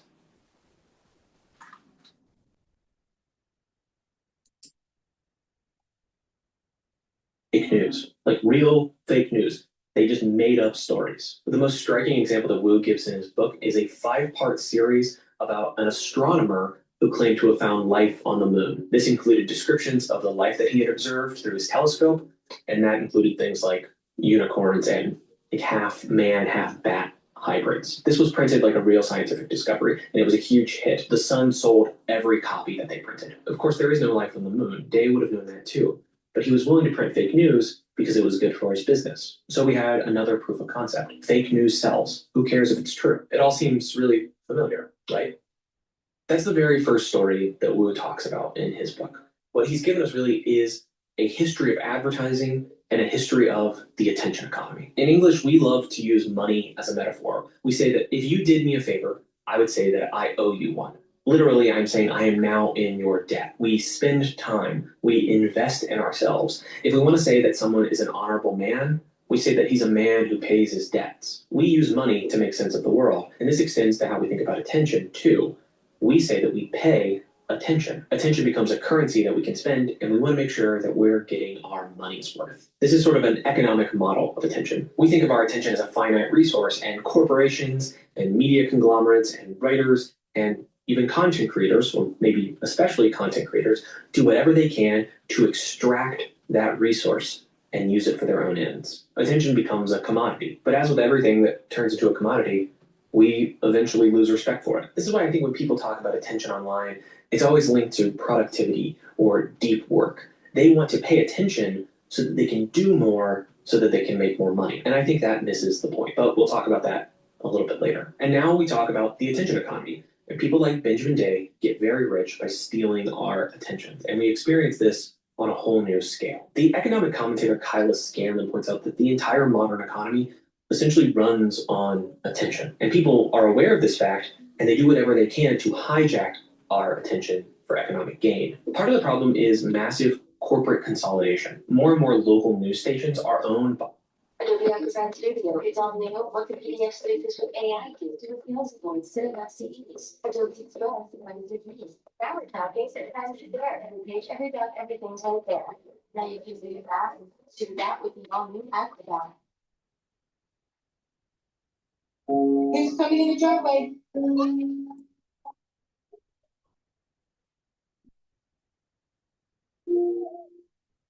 More and more local news stations are owned by fewer and fewer companies. Nexstar Media Group owns 197 local news stations, and the second largest conglomerate is Sinclair Broadcasting. They own 193 stations. And because they own those stations, they can decide what people pay attention to. There's an idea in media theory that's called agenda setting. It's a little bit related to something called the Overton window, but it's different. The idea is that media institutions are not very good at telling us what to think. The idea that the media are able to just brainwash the population doesn't seem to really work. But they are really good at telling people what to think about. In other words, they get to set the agenda. If you've been to a meeting that has a formal agenda, you know just how powerful this is. Someone who runs a meeting and who gets to set the agenda doesn't always get to control the outcomes of that meeting. They don't get to decide what everyone else in that room decides on, but they do get to control the options. They get to control what's on the table and off the table.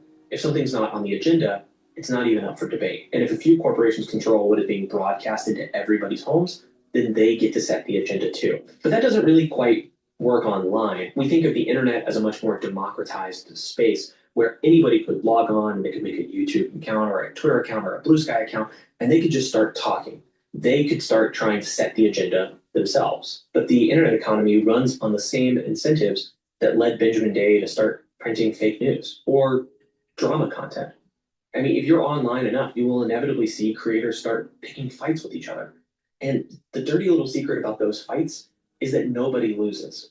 Everybody, almost every single time, everybody gets richer. That's because drama turns into views, views turns into ads, and ads turn into revenue. But on top of that, We're seeing corporate consolidation come to places like YouTube as well. Private equity firms have started to buy YouTube channels, and that means they could, in theory, control what is being broadcast on some of the biggest YouTube channels on this platform. Another factor that Scanlon points out is bots. Bots are flooding every part of the internet and has only gotten worse because of the rise of generative AI. According to one recent article in Axios, over half of the new articles on the internet are at least partially AI generated. And if you spend enough time on any social media platform or just check the YouTube comments, you have almost certainly read stuff or maybe even interacted with stuff that was written by some AI bot. Sometimes sophisticated bot networks will start spamming channels. Usually they're promoting people like finance gurus. I've gotten a few that were for self-published authors, get 100 comments in a row, all telling me I needed to read a certain book. And sometimes, of course, it's just crypto scams. I spend a lot of time banning bots on this channel, and I know I haven't caught them all. Sometimes people or corporations or governments try to use bots to set the agenda. They try to get a talking point sort of into the discourse. But I don't think that works very often. People seem to be a little bit suspicious of bots, and I think that makes them less effective for agenda setting. But what bots are really good at doing is just flooding everything. They can fill up any feed on any social media platform with tons of junk. And so while they're not deciding what exactly you're going to pay attention to, they can try to distract you from something they don't want you to pay attention to. And if there are enough bots and the algorithms are just right, they can get us to not pay attention to anything at all. In this case, it's someone trying to gain some kind of advantage because they want to keep you distracted. See, this is what I mean when I say that we didn't just lose our attention spans. They were stolen from us. George Orwell actually writes about this in 1984. There's a department in the Ministry of Truth that generates essentially mass-produced crap that the proles are going to read or consume or watch. And it doesn't really matter what the content is. They don't care about that. What they're just trying to do is keep the proles distracted enough and maybe just happy enough that they never have to worry about an uprising or a revolution. Governments try to do this. Traditional corporations know how to do this. But you know who's really good at hijacking our attention? It's Silicon Valley. There's this new AI startup called Cluely. Their motto is that they will help you cheat on everything. This is also part of their origin story. The founder of Cluely got kicked out of Columbia because he was cheating in interviews, and he admitted to it. It's part of his brand at this point. This is a bad product. I would encourage you not to use it. Even if it worked, I would just say you should not want to cheat on everything. You should have more respect for yourself than these corporations have for you. But Cluely is remarkable for one reason. And that is they are very, very good at He's hitting to a theme that I was mentioning earlier in this video. Virtue. God, country, and family. When you have these pillars embedded into your ethos, you will automatically have virtue. You will realize that certain things you don't do, even if you could benefit from it, because it makes the society less virtuous.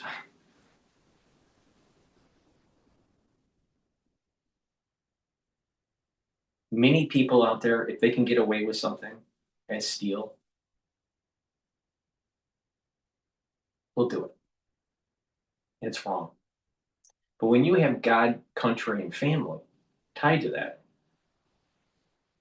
tied into your ethos, you'll realize that when you do these types of things, it erodes the society. So you got to pay attention. Just because someone can get away with it doesn't mean that you should do it.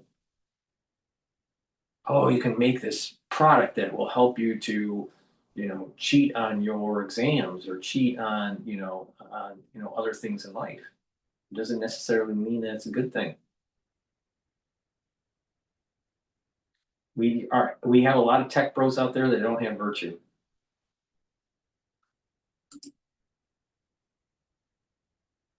In fact, if you look at how they behave on Twitter or TikTok or wherever, you'll see that it looks like all of their energy is devoted to going viral. From what I've heard from people who have tried to use Cluely, it actually really is bad, and maybe they should focus more on building something that works.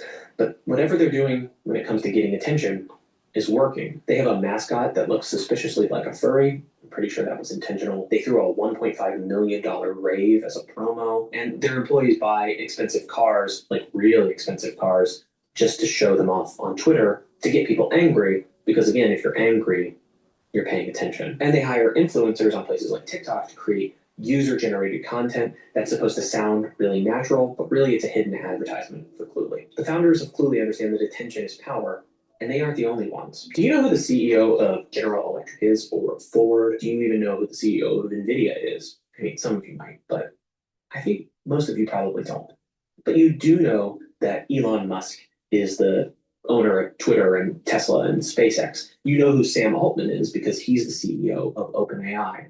These guys are just CEOs, they're personalities, and they play out their drama for us on all of our screens. And I think they do this intentionally. They do this so that they can attract attention. If they can become characters that are in a drama that lives in our mind, then we might actually check out their products, check out their businesses, and use their AI crap. Every time they get you to pay attention, there is a small chance that you will convert to a paying customer so that they will make more money. What we are involved in is an attention arms race. Attention is a finite resource. Everybody wants to get it, and they want to sell it to make a profit. In 2025, we are projected to spend. Save on new appliances at Best Buy.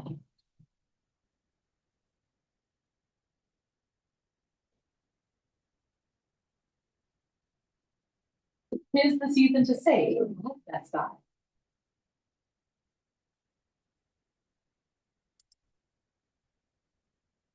Nostalgia hits me hard in the holidays. I can't really help myself. Opening gifts, obviously, is one of my favorites. I enjoy every single moment I get to spend with my nephews. Well, definitely cooking together with my mother is not the big moments. It's the tiny gesture. 2025, we are projected to spend $455 billion on advertising in the United States alone.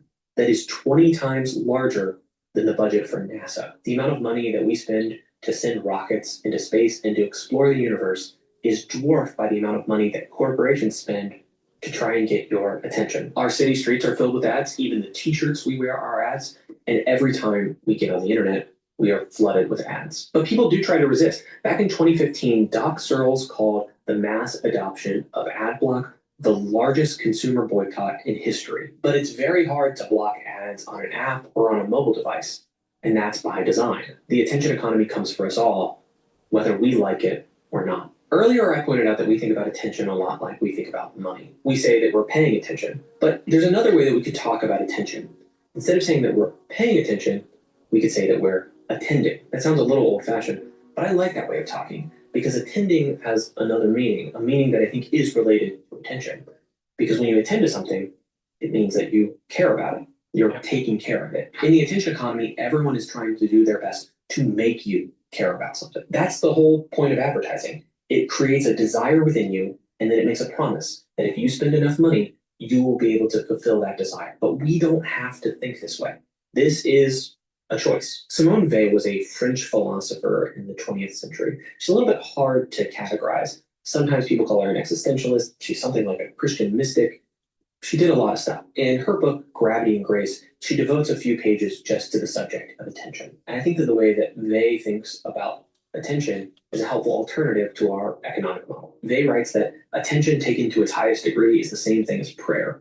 It presupposes faith and love. I think the most important part there is the last word, love. Real attention, Weil is saying, presupposes that we care about the thing that we're attending to. If you don't really care about it, you can't really pay attention to it. See, even there, I caught myself slipping. I said pay attention when I really want to say attending.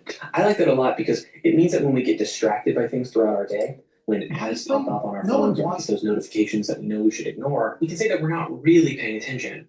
They're trying to offer us some fake alternative to attention instead. We've replaced real attention with something that is fake and easily monetized. If we think about attention in terms of economics, then attention is just another thing that we buy, sell, and trade. If we think about attention in terms of love, though, it becomes something very different. We can think about whether or not we should love this thing, or if we really love this thing.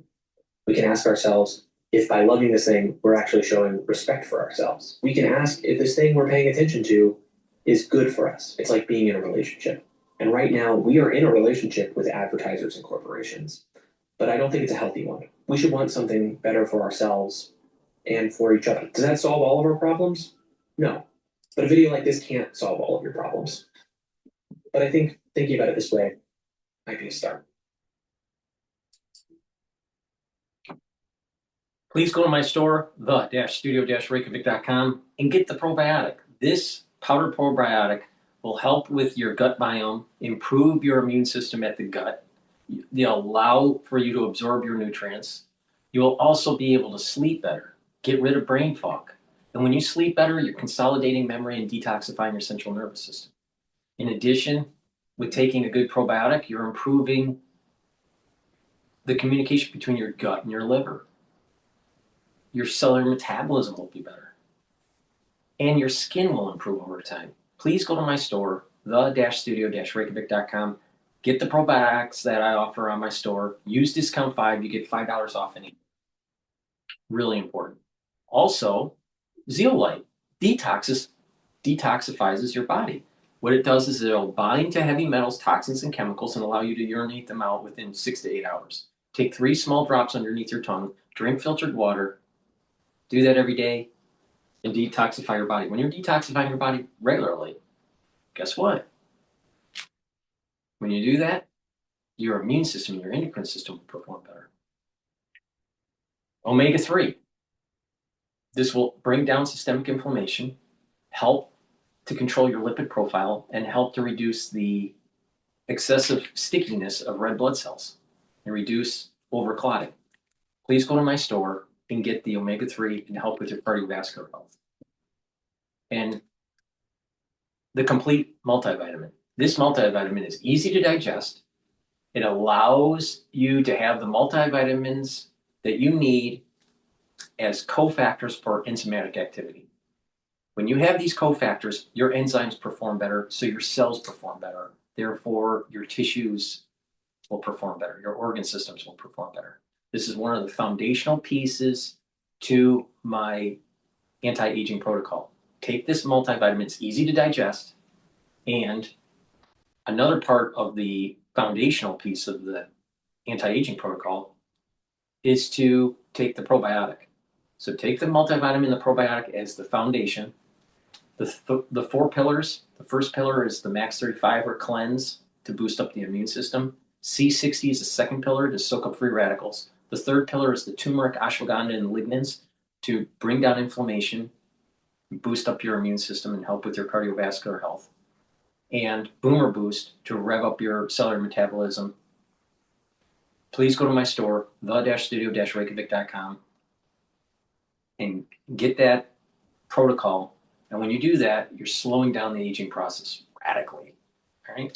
But a great foundational part to improving our health is taking a probiotic and an easy to digest multivitamin. Please go to my store, use discount 5, and you get $5 off any order. You spend $100 or more, you get a free gift until supplies last. And it's not just selling these products.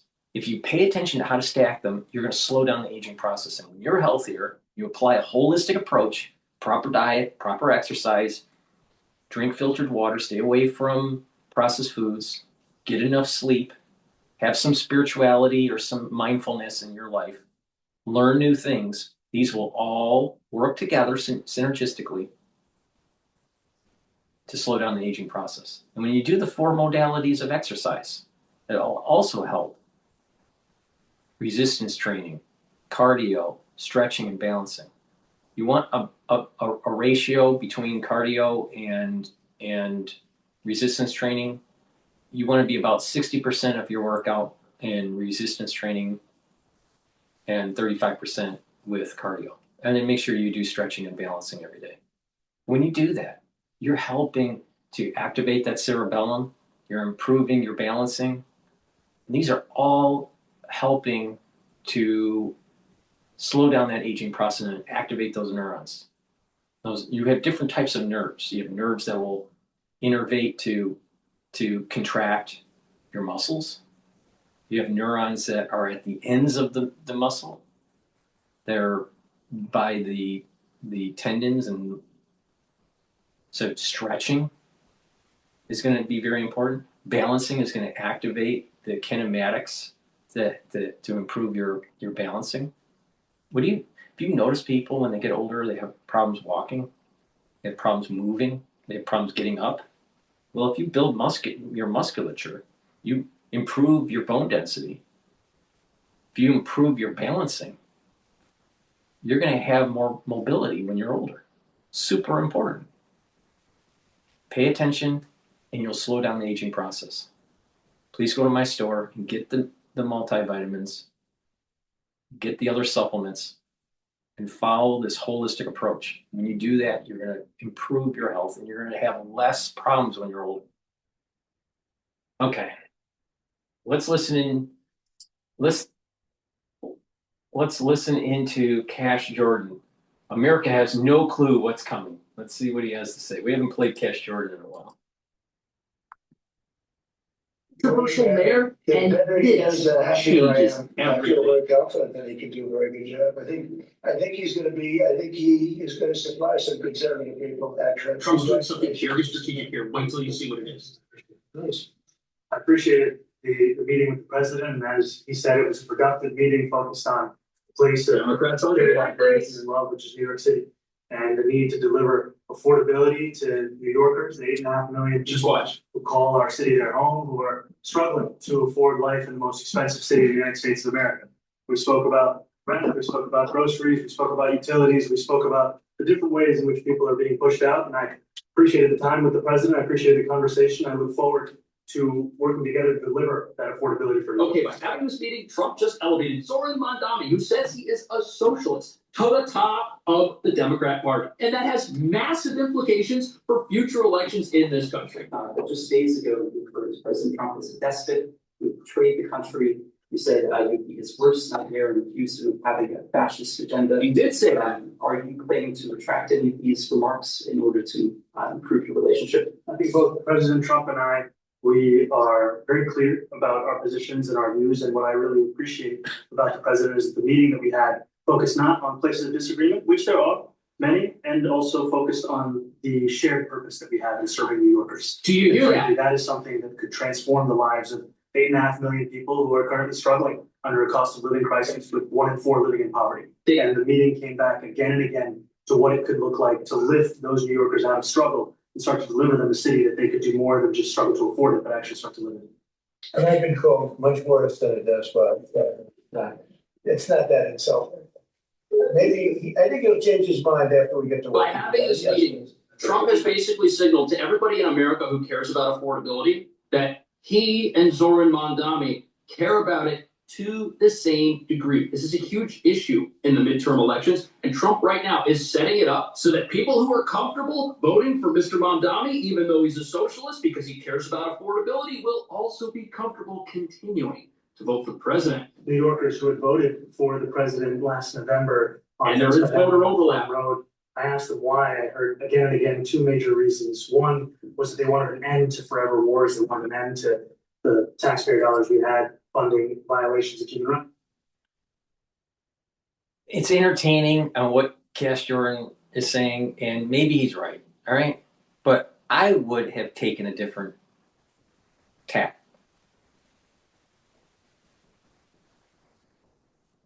Trump should have stated, we agree what the problem is, but the means to fix it is radically different. Free markets under law and order, and to fast track new housing construction and reduce regulation and red tape is what the city needs. Because the big issue that most people have in New York is the cost of living, the housing. The socialist, the democratic socialist, the communist, Mamdani, he wants to use Marxist means to bringing down those costs. They agree on the problem, but Trump should have stated, we do not agree on the means to fix the problem. So this is what I mean by the sheepdogs need to come out and basically say, this is the history of socialism. These are the problems that socialistic tools that are used to try to fix a serious problem, but end up making the problem worse. And these are the tools that capitalists have. And in the long run, which method is better? And I think that when you look at it wide-eyed, you come to the realization that a free market under law is better than a controlled economy. And this is where I think Trump missed a great opportunity to see or shine a light on people that are watching this, that there are major differences on how to fix the problem. Taxing the rich isn't going to solve the problem. Reducing corruption will help the problem. Making the city more affordable and more safe is a great start, but you need more housing. And forcing people out that are productive in the society because of crazy socialistic programs isn't going to fix the problem. It's actually going to make it worse. That's what happened to Detroit. That's what happened to Chicago. You had this productive class, typically white, that left and moved into the suburbs. So you have to bring more housing online. And you have to reduce the social programs that the city is providing. You have to cut these social programs. You have to cut some of the pensions and the pension liabilities for government employees and for the MTA and all this stuff. Can't just have this never-ending, just keep on giving freebies. Socialists love freebies. So I disagree with Trump. He should have been the sheepdog. He should have said, socialism doesn't work. Communism doesn't work. Capitalism does work. But it has to be under a rule of law, and we have to stop the corruption, and we have to stop the red tape. And what's part of the problem with the red tape? You have socialists that are slowing down the process to actually build. If there were more housing developments that were affordable, the housing in New York the cost per unit will start to go down. But that supply and demand disequilibrium that we have right now, where there's a lot of demand and not enough supply, it's a problem. And I think that as time goes on and there's less and less need for office space, they need to convert the commercial properties into residentials. The problem is they don't meet the fire codes.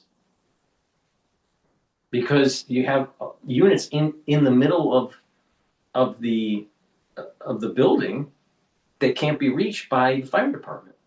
So you either make these very large condominiums or apartments, large square footage, to meet the fire code, but then it's unaffordable because it's such a large footprint.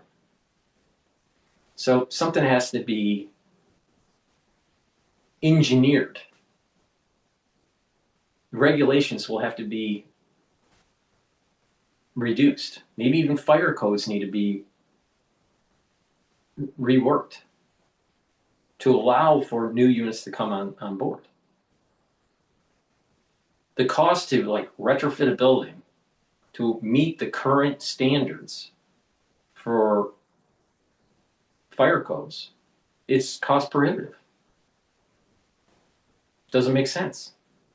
So commercial buildings aren't converted to residential. Big problem. So there needs to be a means, some sort of fund or something that happens where decommissioning a building, bringing it down, and then building up something new maybe is the better option. Maybe it's changing the regulations.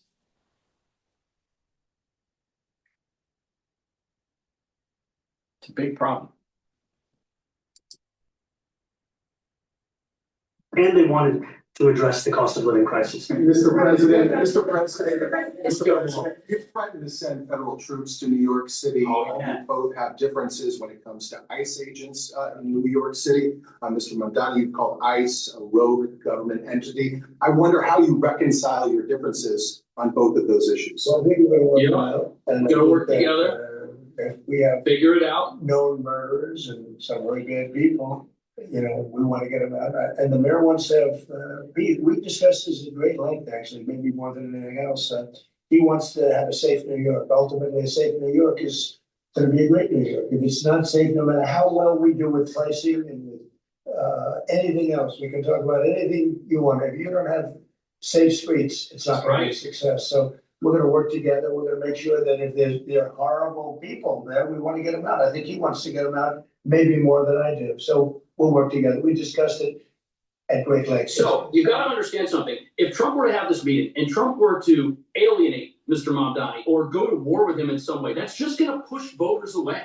That's just going to make people think, you know what? These politicians, they don't actually care about solving my problems, my quality of life problems, my high rent, my unaffordable groceries. But by doing this, Trump is totally squashing that. He's eliminating the argument that only one political party in this country cares about affordability, and he's doing it way ahead of schedule. But now the implication is this, is you are going to have people who vote for Mr. Mamdani, who voted for Trump previously, and then vote for candidates like Trump again in the future. The idea that people are voting along party lines is gone after this meeting. And too often politicians are looking to leg to New Yorkers what they should care about as opposed to listen.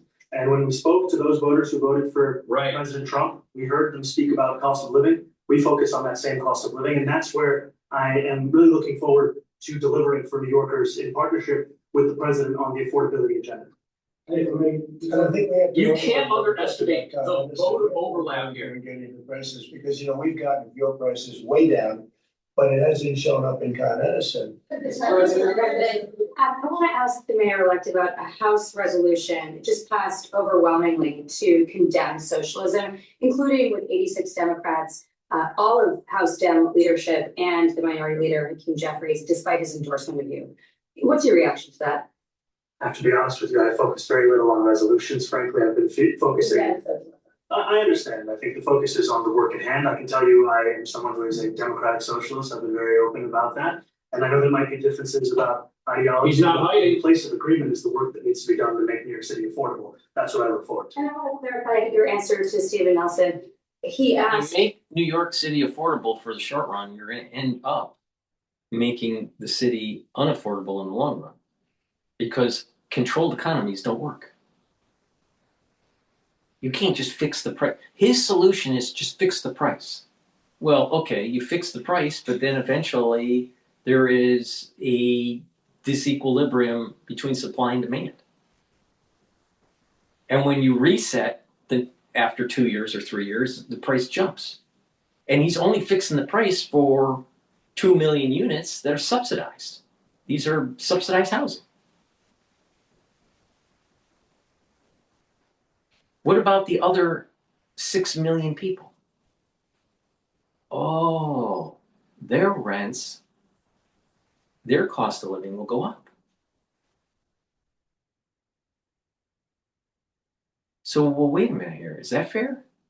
So the middle class, we're talking about the middle class in New York, is going to be squeezed. The ones that will benefit for the short term will be the poor. But the middle class, it's going to be squeezed because their rents are going to go up. And then the billionaires or the multimillionaires, depending on what the threshold is, some people say it's 10 million in assets, some people say it's 40 million in assets, but there's going to be a wealth tax of 4% or 2%. Well, whatever it is, those individuals will flee the city. They won't need, they'll just leave. Why would they stay? They don't need to stay. So his policies, socialistic policies, controlled economy policies, don't work. They never have. Now, I don't know why Trump isn't pushing back on this. Now, maybe it's, well, you know, he's using reverse psychology and blah, blah, blah. Well, maybe he is, maybe he's not. But the thing is that we've had too many people either being a pacifist against socialists or trying to use reverse psychology, and they get into office and unfortunately the damage is created. Or you have a sheepdog that's actually pushing back. Trump, I think, should have pushed back. He should have pushed back.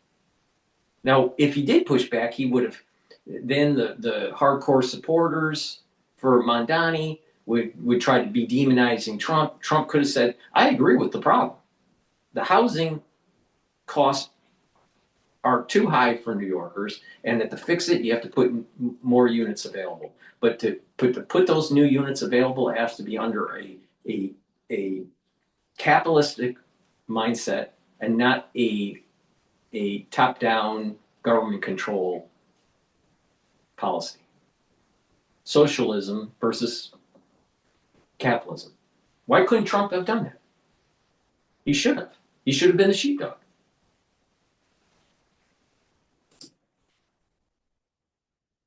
Your comment that he wasn't fascist, and your answer was, both President Trump and I have been clear about our positions and our views.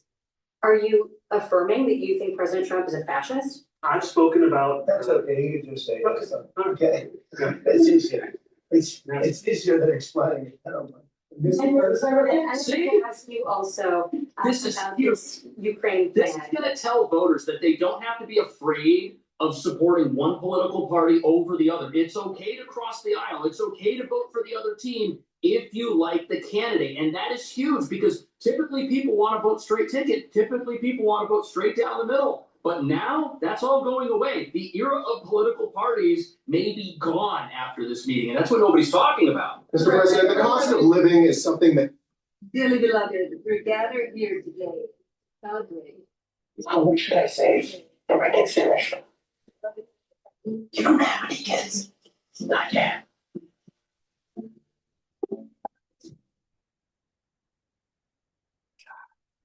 Sprint prints everything to get your brand in front of your fans, like t-shirts, water bottles, and totes, so everyone can gift it, work in it, and take it, whether it's one of a kind or one for your whole team. If you need it. Mr. President, the cost of living is something that you and Mr. Mamdani seem to agree on.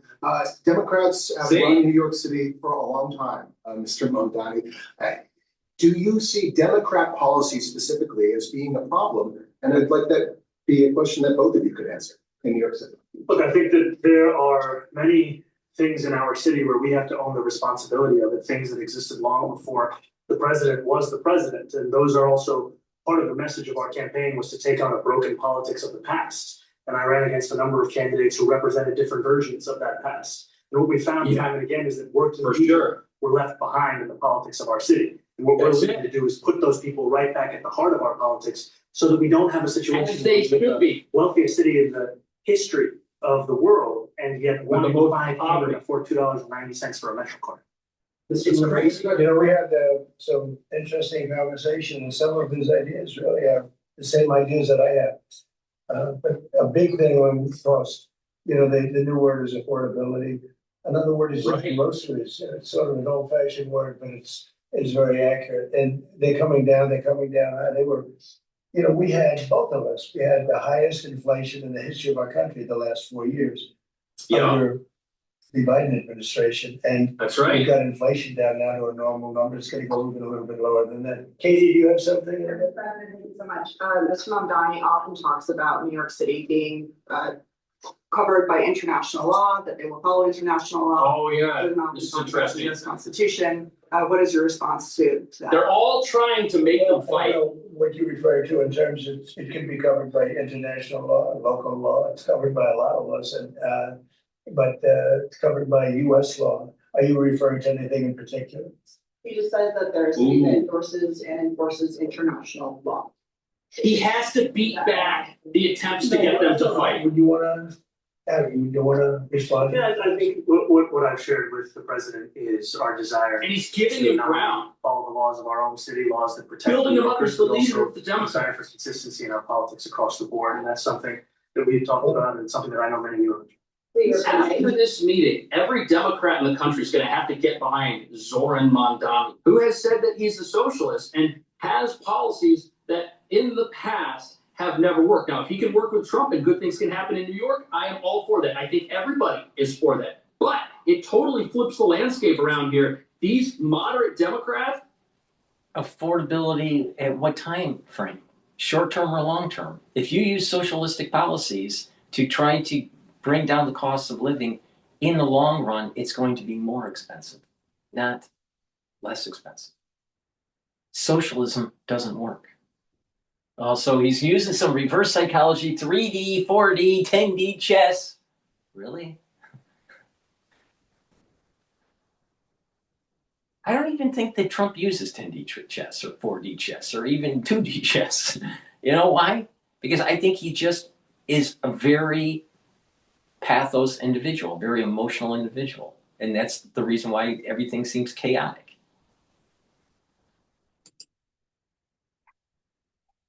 I think they're gone. I think they're dinosaurs after this. We discussed ICE and New York City, and the laws that we have in New York City allow for New York City government to speak to the federal administration for about 170 serious crimes. The concerns that many New Yorkers have are around the enforcement of immigration laws on New Yorkers across the 5 boroughs. Most recently, we're talking about a mother and her 2 children, how this has very little to do with what that is. We discuss crime. Wait. If they're here illegally, they need to get the fuck out. I don't care if they're hardened criminals or not. That's what people voted for when they voted for Trump. We want the illegals out of the country. Period. Oh, we're going to protect the illegals as long as they're not too bad. No, they're here illegally. They need to get out.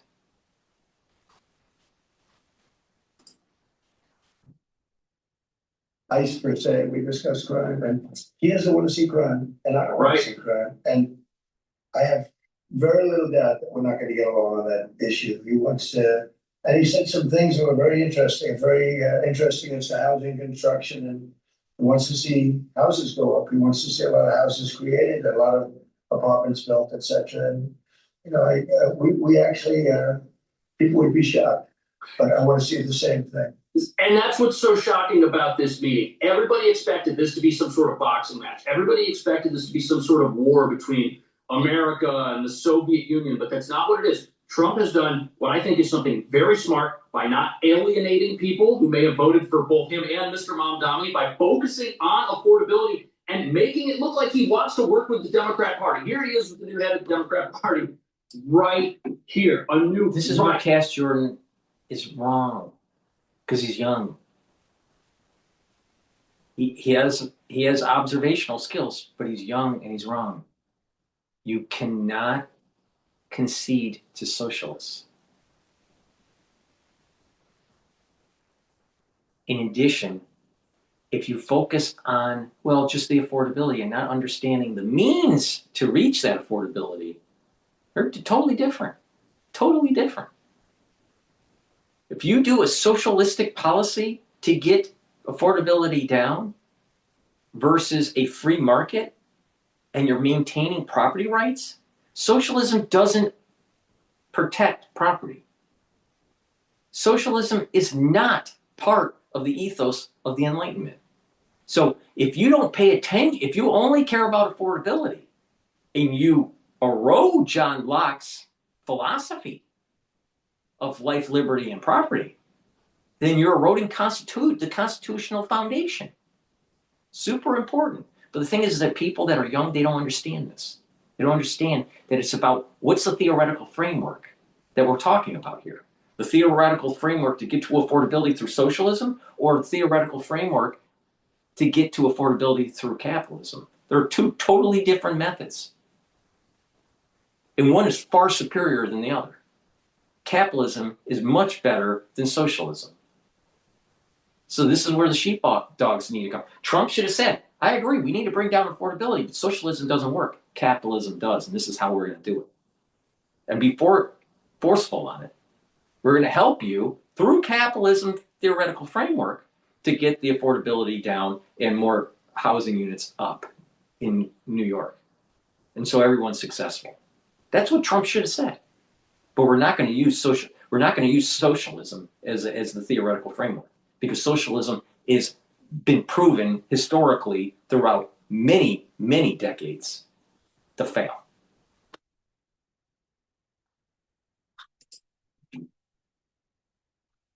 Force on that side. And he says, look, I want the same things. I want a better life for Americans. He wants a better life for Americans. We're going to try to figure it out. And you've got to understand something.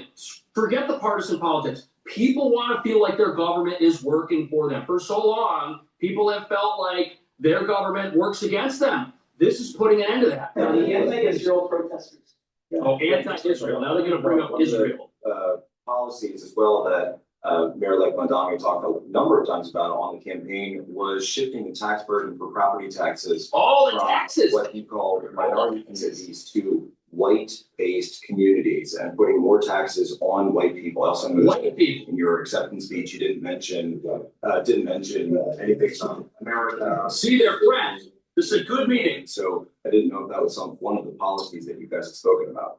We focused on affordability, we focused on the cost of living crisis. What I will say is that I am very much interested in property tax reform because what we see right now in New York City is a system that is so inequitable that it can't even stand up in court. Right. The president and I spoke about the importance of not only building more housing, but also making sure that regulation of housing is something that is manageable to actually get through and not the cause of yet another weight that we see. So you're continuing this idea of race-based property taxes. No, to be very clear, no, the use of the term was a description of neighborhoods, not a description of intent. He's talking about how in New York City, you have areas where property values have exploded, like in lower Manhattan, where the property taxes on those buildings are actually less than buildings that look similar but just happen to be in Brooklyn and Queens. And what he means here is rearranging the deck, so to speak. His terms were very inflammatory. I think that was on purpose to help win an election, but that election's over. So you intend to tax the whiter neighborhoods more? No, we intend to create a fair property tax system because we want a New York City that is not only fair and equitable, but also one that every year can afford. We're getting along. Mr. Mamdani, anti-Israel protesters just targeted a synagogue in New York. Are you concerned about Jewish New Yorkers feeling welcome and safe in the city? And President Trump, you've threatened to cut off federal funding to New York City. What policies? It's Trump and Mamdani against the media. That's the narrative of the rooms. Well, I think if we didn't get along, whether it's cut off or just make it a little bit difficult or not give as much, we want to see, I use the term, we don't want good money going after. Right. We don't want that to happen. I don't think that's gonna happen. I did say, subject to what policies are being said. We had a meeting today that actually surprised me. He wants to see no crime. He wants to see housing being built. He wants to see rents coming down, all things that I agree. Right. Now, we may disagree how we get there, the rent coming down. I think socialism versus capitalism. One of the things I really gleaned very much today, we'd like to see him come down ideally by building a lot of additional housing. That's the ultimate way. He agrees with that, and so do I. But if I read the newspapers and the stories, I don't hear that. Is Mamdani really a socialist? Today, and I think that's the question. Positive step. No, I don't expect. I expect to be helping him, not hurting him. A big help, because I want New York City to be great. Look, I love New York City. It's where I come from. I spent a lot of years there. Now I'm right here. We took a big setback with the mayor that we had, Dave de Blasio. Yeah. Who wouldn't work with Trump? Tremendous setback for the city. I think this mayor can do some things that are going to be really great. It's almost as if Trump is hosting a foreign dignitary with views that are totally contrary to how things normally work in America, but isn't denigrating that person and is saying, look, I think we can work something out. Like, think of a meeting between Trump and Putin, or Trump and Kim Jong-un. That's what the style of this meeting is here. That, hey, we're not enemies. We don't have to be enemies. We might have massive differences that are huge. Capitalism, socialism, big differences, but there's a way to get things done. And at the end of the day, the president's a deal maker, and by having him and Zoran Mamdani on the same side of the aisle, literally, that's this shot right here. Them on one side, the media on the other, it's setting up something that's probably going to make Democrat voters who are rabid socialists and hate President Trump very upset. Why spend hours on complex video platforms? With the upgraded Canva video editor, we made it easy to edit your soon-to-be viral moment. Just drag, drop, and adjust. Try it today. Very upset. You're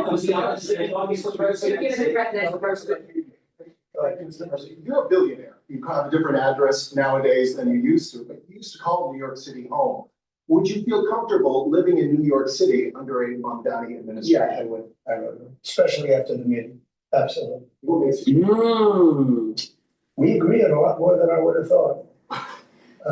Democrats are gonna hate this. I want him to do a great job, and we'll help him do a great job. You know, he may have different views, but in many ways, you know, we were discussing when Bernie Sanders was out of the race, I picked up a lot of his votes, and people had no idea. Right. Because he People was forget going that. on not getting ripped off in trade and lots of things that I've practiced and been very successful on. Tariffs, a lot of things. Bernie Sanders and I agreed on much more than people thought. And when he was put out of the race, I think quite unfairly, if you want to know the truth, many of the Bernie Sanders voters voted for me. And I felt very comfortable, frankly, in seeing that and saying that. And, you know, it just turned out to be a statistic.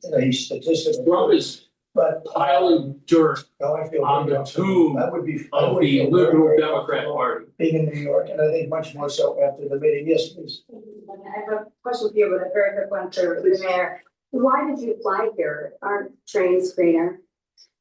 Not really. Form of transit, and I want to make sure that they're all affordable in New York City, and that's why making buses fast and free is a central piece of it. There is a bus that goes. I know, but if you, that's a lot quicker too. No, I mean, he's working very hard. What a dumb question. That's a very long drive. I'll stick up for you. You know, the plane takes 30 minutes. You accused the US government of committing genocide in Gaza while President Trump was working on peace. Why that? I've spoken about the Israeli government committing genocide, and I've spoken about our government funding it. And I shared with the president in our meeting about the concern that many New Yorkers have of wanting their tax dollars to go towards the benefit of New Yorkers and their ability to afford basic dignity. And what we see right now is we're in the 9th consecutive year of more than 100,000 school children being homeless in our city. And there's a desperate need not only for the following of human rights, but also the following through. How many of those children are illegal immigrants? Or anchor babies from illegal immigrants? On the promises we've made New Yorkers, and I appreciated the meeting we had and the work that we can do. Most Americans want to see their government working for them. Because we work hard to do the peace in the Middle East and everywhere. What do you agree with that? I appreciate all efforts towards peace, and I shared with President Trump that when I spoke to Trump voters on Hillside Avenue, including one of whom was a pharmacist that spoke about how President Trump's father actually went to that pharmacy not too far from Jamaica Estates, that people were tired of seeing our tax dollars fund endless wars. And I also believe that we have to follow through on the international human rights. And I know that still today, those are being violated, and that continues to be work that has to be done no matter where we're speaking of. Right. Do you view the mayor elected as the true leader of the Democrat Party? Here's the question. Well, look, I hope they have great leaders. This is a man that right now I think is focused in New York City. He is the leader. I think he has a chance to do a great job. We're going to help him, but I really think he has a chance to do a great job. Wow. But I'll let you answer that. Do you consider yourself the leader of the Democrats? I think it's more appropriate for him. I consider myself the next mayor of New York City, and I keep my horizons firmly on New York City. And I appreciate the meeting with the president, which focused again on the 5 boroughs and whether New Yorkers could afford to live there. No Democrats are meeting with the president. They just shut down the government and said they wouldn't meet with him. And here we have the new leader, the new face of the party, meeting with the president. This totally changes the game in ways that are going to just upset the Democrat base and force votes over to the Republican side. It's going to be very interesting to see how that works in the midterms. But listen to this. Being mayor of New York City is a big deal. I always said, you know, one of the things I would have loved to be someday is the mayor of New York City. Being the mayor of New York, and especially now, because I think you're at really a turning point, one way or the other. It could go great, or it can go in a different It is a direction. turning point. I think you really have a chance to make it great. Mr. President, you said you love. Who doesn't want that? Does New York City love President Trump? New York City loves a future that is affordable. And I Right. can tell you that there were more New Yorkers who voted for President Trump in the most recent presidential election because of that focus on cost of living. And I'm looking forward to working together to deliver on that affordability agenda. Right, so the people who get votes in upcoming elections are gonna be people who care about the problems average Americans suffer from. And you know what? Even if they're a socialist and their policies may not work, if they're the one that says they care, how can they lose? Especially when the other. Well, it's true that you'll get into office, Cash, Jordan. But the thing is that what's the theoretical framework? Are you going to use capitalism or are you going to use socialism? Socialism doesn't work. It's proven. This is not, we don't need to rerun the experiment. It's proven. Socialism doesn't work. So you have to use capitalistic framework to get the affordability down. And it's about adding the supply. So if Mamdani is going to use socialistic frameworks to bring down the affordability, to help with the affordability issue and bring down costs in New York, that will eventually be destructive. So if Mamdani is going to be successful, he's going to have to apply capitalistic means, not socialistic means.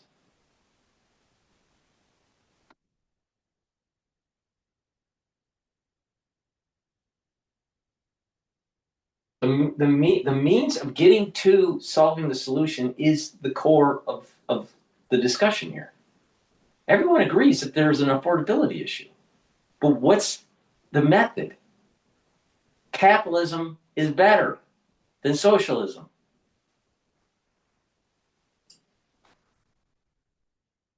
Other stuff, and are telling people what they should care about rather than, as the new mayor said, listening to what those concerns are. They're going to go with politicians who speak to their issues. You talk about what's on the kitchen table, not what's happening somewhere else in the world. You know, what is happening here is that there is now he's even though the MAGA has been fractured because of the Epstein files, but what Trump's doing is that he's fracturing the Democratic Party between really the blue-collar worker and the wine and cheese Democrat, the overeducated Democrat. But there's a bigger issue here, and that is socialism versus socialism versus capitalism, Marxism versus capitalism. Marxism doesn't work.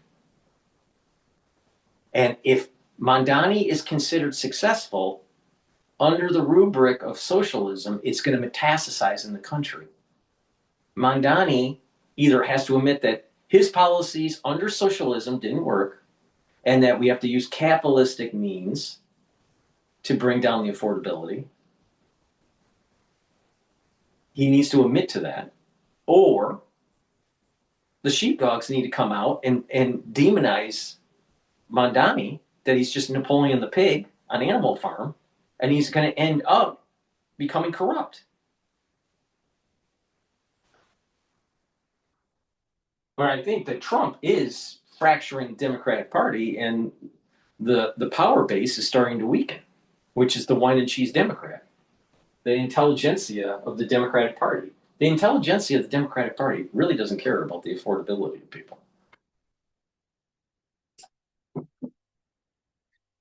This thing up. Yeah. You know, I've had a lot of meetings with the heads of major companies. Nobody cares. Nobody cares about this. Meeting that you people have gone because it's big. outside, you have hundreds of people waiting. This is just a small little group. So for some reason, the press has found this to be a very It's historic. The biggest people in the world, they come over from countries, nobody cares. But they did care about this meeting, and it was a great meeting. Go ahead. Yeah, Mr. President, I was going to ask exactly that. Why do you think there's so much more, so much excitement around this than in some form? Because I think he's different. Yeah. All right, I think he's different, and that can be in a very positive way, but I think he's different than, your typical. Your Chuck Schumers. Wins, becomes mayor maybe, and nothing exciting. Because he has a chance to really do something great for New York. New York is at a very critical point. The country's at a critical point. The federal government to really succeed, and we're going to be helping him. But he's different than your average candidate. He came out of nowhere. I said He has a great campaign manager standing over there. He came out of nowhere. Would you start off at 1 or 2? And then I watched. I said, "Who is this guy?" He was at 1, and he was at 3, then he was at 5, then he was at 9, and he went up to 17. I said, that's getting a little bit interesting, right? And then all of a sudden he wins a primary that nobody expected he was. He's congratulating. A great tribute. I mean, it's an amazing thing that he. Right. Also, I'll just add one thing to what the president said. Is one thing I also appreciated is in our meeting to appreciate a portrait of FDR and the incredible work that was done with the New Deal, and also in thinking about what it can look like when the federal government and New York City government work together to deliver on affordability. It can be transformative. You know, we have a great portrait of FDR that I found in the vaults. That was missing for years. I found it and I put it up. He's a Democrat to the best of my knowledge. He's a Democrat. And when the mayor saw that portrait, he said, "Sir, do you mind if I have a picture taken by that portrait?" It's an amazing portrait. No, the picture comes that good. But it's an amazing portrait in the Capitol room. So he's a big fan of the New Deal, I guess, and of FDR. Yes. Mr. President, you said that you both spoke about crime. There are many police officers set to come off the rolls at the end of this year in New York City. Are you going to allow those police to be replaced with police officers, actual cops? Are you going to require that happens? Would there be some consequence if the staff happens? But again, that's going to be ultimately the mayor's decision. Is that I look forward to delivering public safety with the NYPD. And I've said over the course of our campaign that we have the number of police officers today. They are the ones that's budgeted about 35,000 headcount.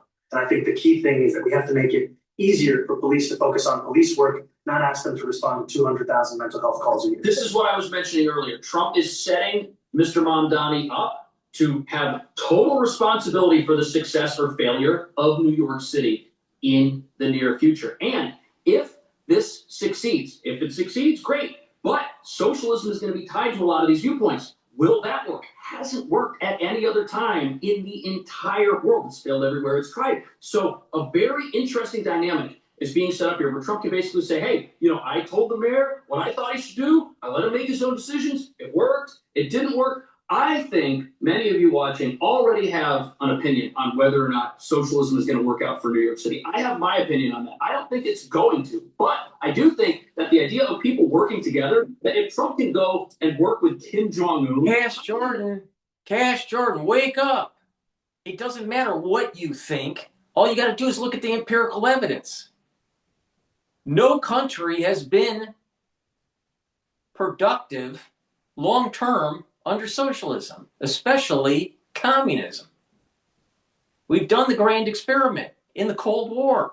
Western Europe prospered. Eastern Europe under the Soviet Union failed. So it doesn't matter what the fuck you think. It's all about the empirical evidence. God. Work with the mayor of New York City, right? How can he not do that? Interesting times are ahead. Thank you so much for watching. I'll see you in the next video. Socialism never works. Help support capitalism by going to my store, the-studio-reykjavik.com, and by stacking the supplements like I tell you, you're going to slow down the aging process. Good night formula. This will help you to get into 3 to 5 cycles of deep sleep and REM sleep, so you're consolidating memory, detoxifying your central nervous system, and you'll be well rested in the morning. When you sleep better, consistently, you're slowing down the aging process, and your neurons are going to be more healthy. Good Night Formula has tryptophan, melatonin, GABA, and passion. Take it every day at night. Clarity factor. Helps to get rid of that brain fog. Helps for you to concentrate on tasks and over time improve that neuroplasticity so you're thinking faster and have better memory. Drink it with filtered water. Take it every day. Myotrol. Myotrol helps with the gene expression to build muscle and to maintain muscle and help with the health of the mitochondria. This has flavonoids, polyphenols, and lignans to help with that gene expression to build muscle. Do some resistance training and take Myotrol. This is especially important if you're 40 years of age or older, male or female, or if you're an athlete, younger or older. But take this every day and build that strength. And while you're doing those resistance exercises and weight training, make sure you build up your back muscles. Really important to improve your posture, get denser vertebrae, and with better posture and building up those back muscles, you're going to improve your lymphatic flow and your venous return flow. Super important. By having better lymphatic flow, your immune system will be better, and having better venous return flow, your cardiovascular health will be better. Please go to my store, the-studio-reykjavik.com. Make sure you use discount 5. You get $5 off any order. Spend $100 or more, you get a free gift until supplies last. All righty. Let's see. What else is going on in the world? All right. Let's listen into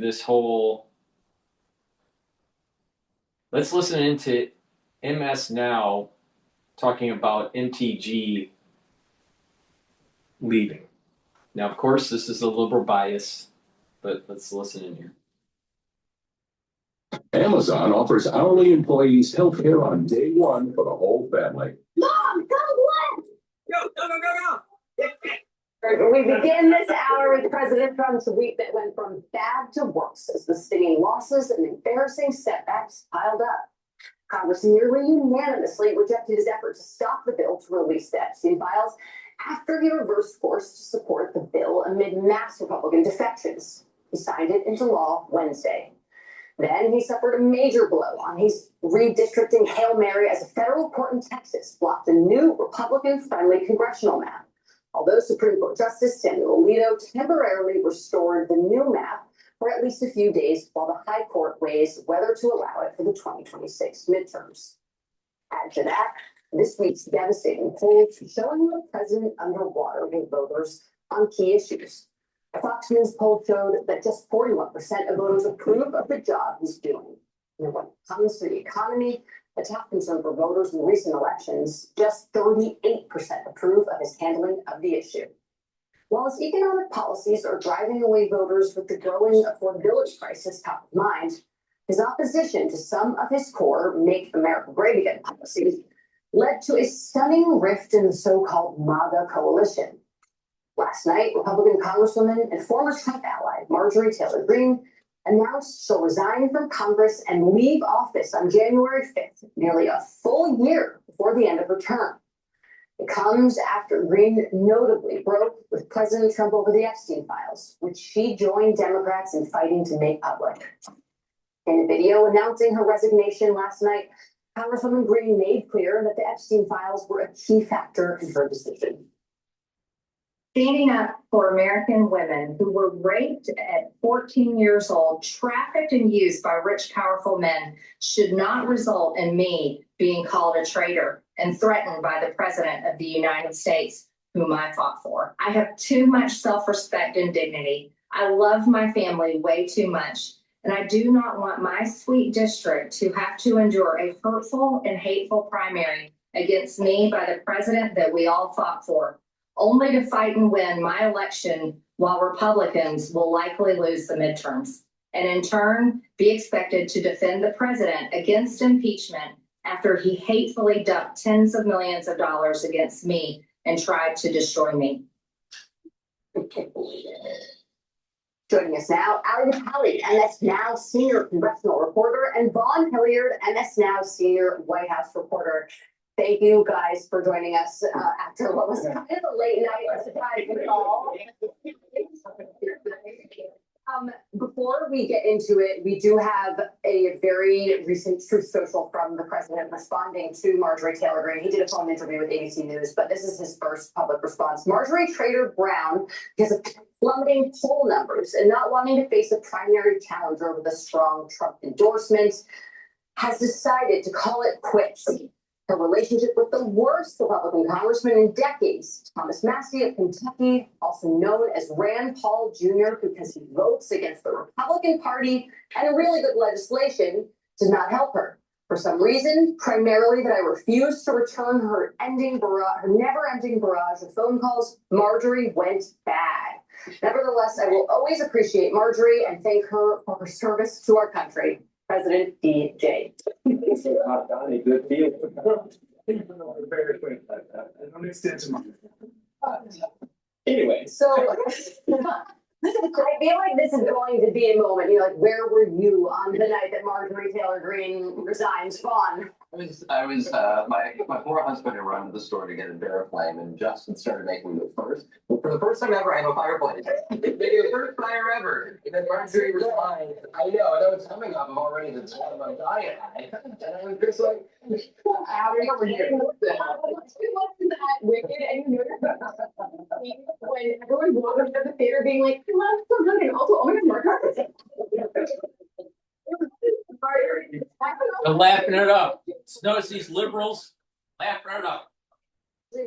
Were we, Allie, you've been on the Hill, were we expecting this? I mean, we knew their relationship had gone south and that there was a rift going on, but we were not expecting a resignation. No, we weren't expecting a resignation. And I think the most stunning thing in the way that I'm trying to metabolize this going forward is we heard Marjorie Taylor Greene this week. I was at the press conference with the Epstein survivors, and she was asked about the impact of that legislation. She says the fact that this was a fight, after people waited for hours at rallies to see him, they trudged through snow, they got out to vote for him, they stood by and supported him, they fought for him. And to see this be a fight, she said, it's tearing the party apart.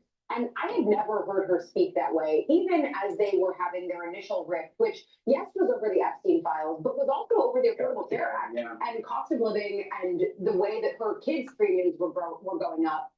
And the way that she felt like it was happening to them, definitely happening across the country. I had also had some conversations with folks who know her district or in her district, know Georgia politics, and they were like, she's going to be fine. People love her here. And I think that people can hold space, to carry a wicked metaphor, for the idea that they support their member of Congress, even if they are mad, happy, whatever, with the president or Congress writ large as an apparatus, right? They have a personal tether that I've seen on display, Democrat and Republican, right? So for Marjorie Taylor Greene, I think it was less of that. For me, I actually think it's more about the way that people were warning about the future of the MAGA coalition, the way that Thomas Massey and others were saying, your vote on Epstein is going to outlast Trump's tenure over the party. Right. And for her, I think it's a question of if MAGA is splintering, is she trying to own an early lane? And is it easier to do that from outside the official party apparatus, like an outsider to the outsiders almost? Because at the end of the day, she is actually the truest sense of MAGA, right? When it comes to, compared to Trump, right? Like compared to the way that he's focused on one policy, it said, I'm going to zoom out a little bit, Vaughn,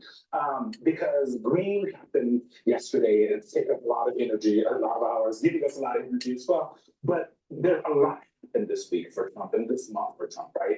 You have the elections that didn't go well for him. You have the Epstein vote, which whether he says it or not, he got twisted into saying that he would agree with it. We're looking at poll after poll that show that Americans don't like where the country is going. There's even polls that show that they're picking Democrats, double digits over Republicans in these kind of, and I don't put a lot in the generic ballot, but in the generic ballot. How is the White House kind of taking in some of this stuff? Because sometimes it seems to me that they aren't metabolizing, to use your word, the bad things that are happening to them. They're taking the direction of the President of the United States himself. Yeah. And that is how this White House operates, and it's different than even the first term. And that is where Marjorie Taylor Greene's frustration, I don't think that we can ignore, is just some Marjorie Taylor Greene thing. Because she is representative of Republican members of Congress that have come into power under Donald Trump. Folks, we've known about Marjorie Taylor Greene for a long time. She didn't win her first election until 2020, right? She came into power there around January 6th of tax day. School. Exactly. And so that is where. Although I was at the Rome, Georgia October rally for Marjorie Taylor Greene, it's where I got my first case of COVID.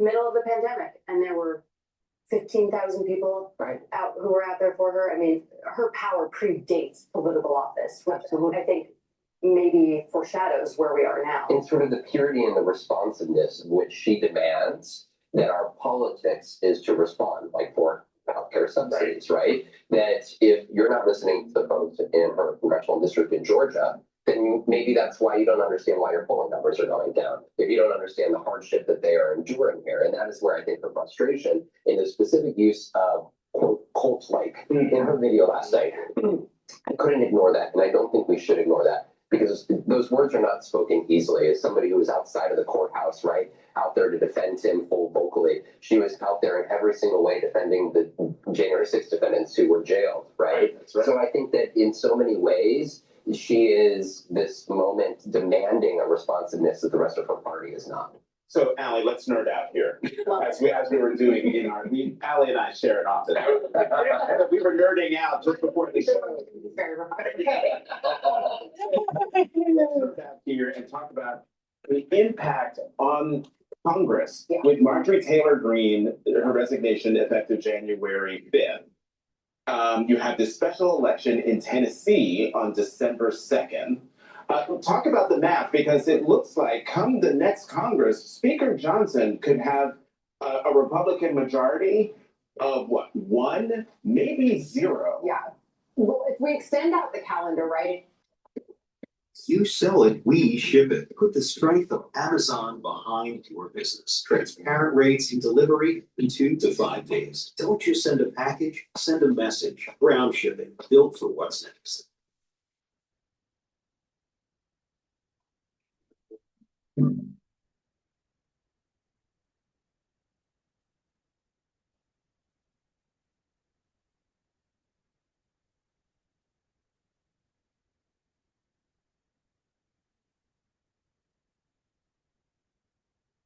We extend out the calendar, right? And you and I were doing probably my least favorite kind of math, math period. But also, like, house math is hard, right? Because you're always looking for what's the middle plus 1, and if you have absences, whatever. But let's assume that we live in a landscape where a Democratic landslide continues. And I'm not convinced that it will, but let's say that Tennessee 7th District actually ends up being a flip. It's a Trump plus 22. I think it's a tough slog, but they do see races tightening in private polling. Let's say they win that. That brings the margins 1 closer. That still has Marjorie Taylor Greene in the count, though, and Mikey Sherrill resigns effective. The governor-elect of New Jersey. Exactly, yes. And so you have some shifting margins. I think in January, the margin for the speaker is still likely to be 2, even though I think and if Tennessee flips, then it's 1.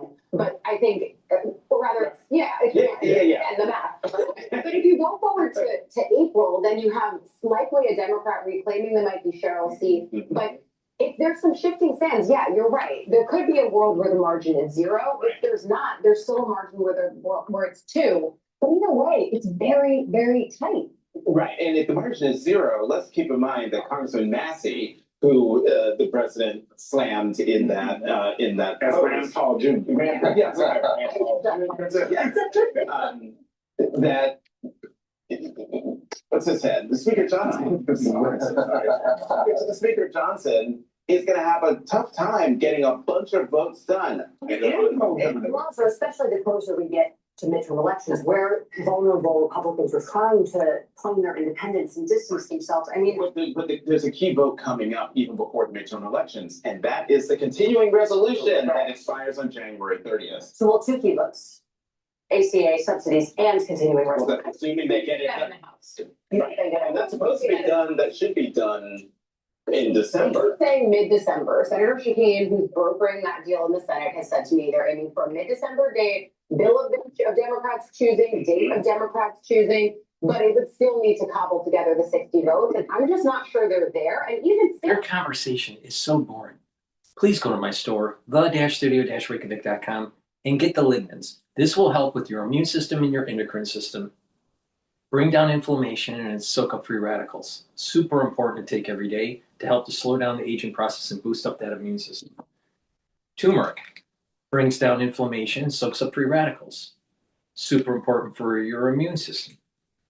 And ashwagandha root helps to control your cortisol levels and your blood glucose levels. Brings down inflammation. Super important for the immune system and cardiovascular system. You stack these together, it's a very powerful stack. And it's my 3rd pillar in my protocol to slow down the aging process. Stack this with the lignans, turmeric, and ashwagandha, drink filtered water, take this every day. And what will happen is that by bringing down inflammation and soaking up free radicals, your immune system is going to improve. It's going to be more robust. You're bringing down inflammation at the vascular level, so you're reducing plaque formation, and you're bringing down inflammation at the brain level. And so you're protecting your neurons.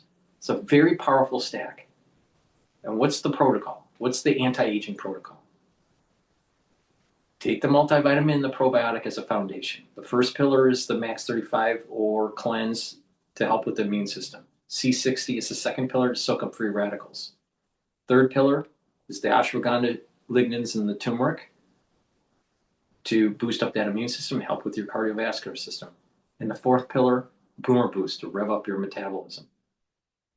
You'll have more energy level. Please go to my store, the-studio-reykjavik.com. Use discount 5, you get $5 off any order. If you spend $100 or more, you get a free gift until supplies last. Please take my advice. Get these great supplements that I offer. Stack them the way I've been telling you to stack them, and you're going to slow down the aging process. Now, some people can't afford everything that I offer. I understand that. So try to pay attention to how to stack these individually.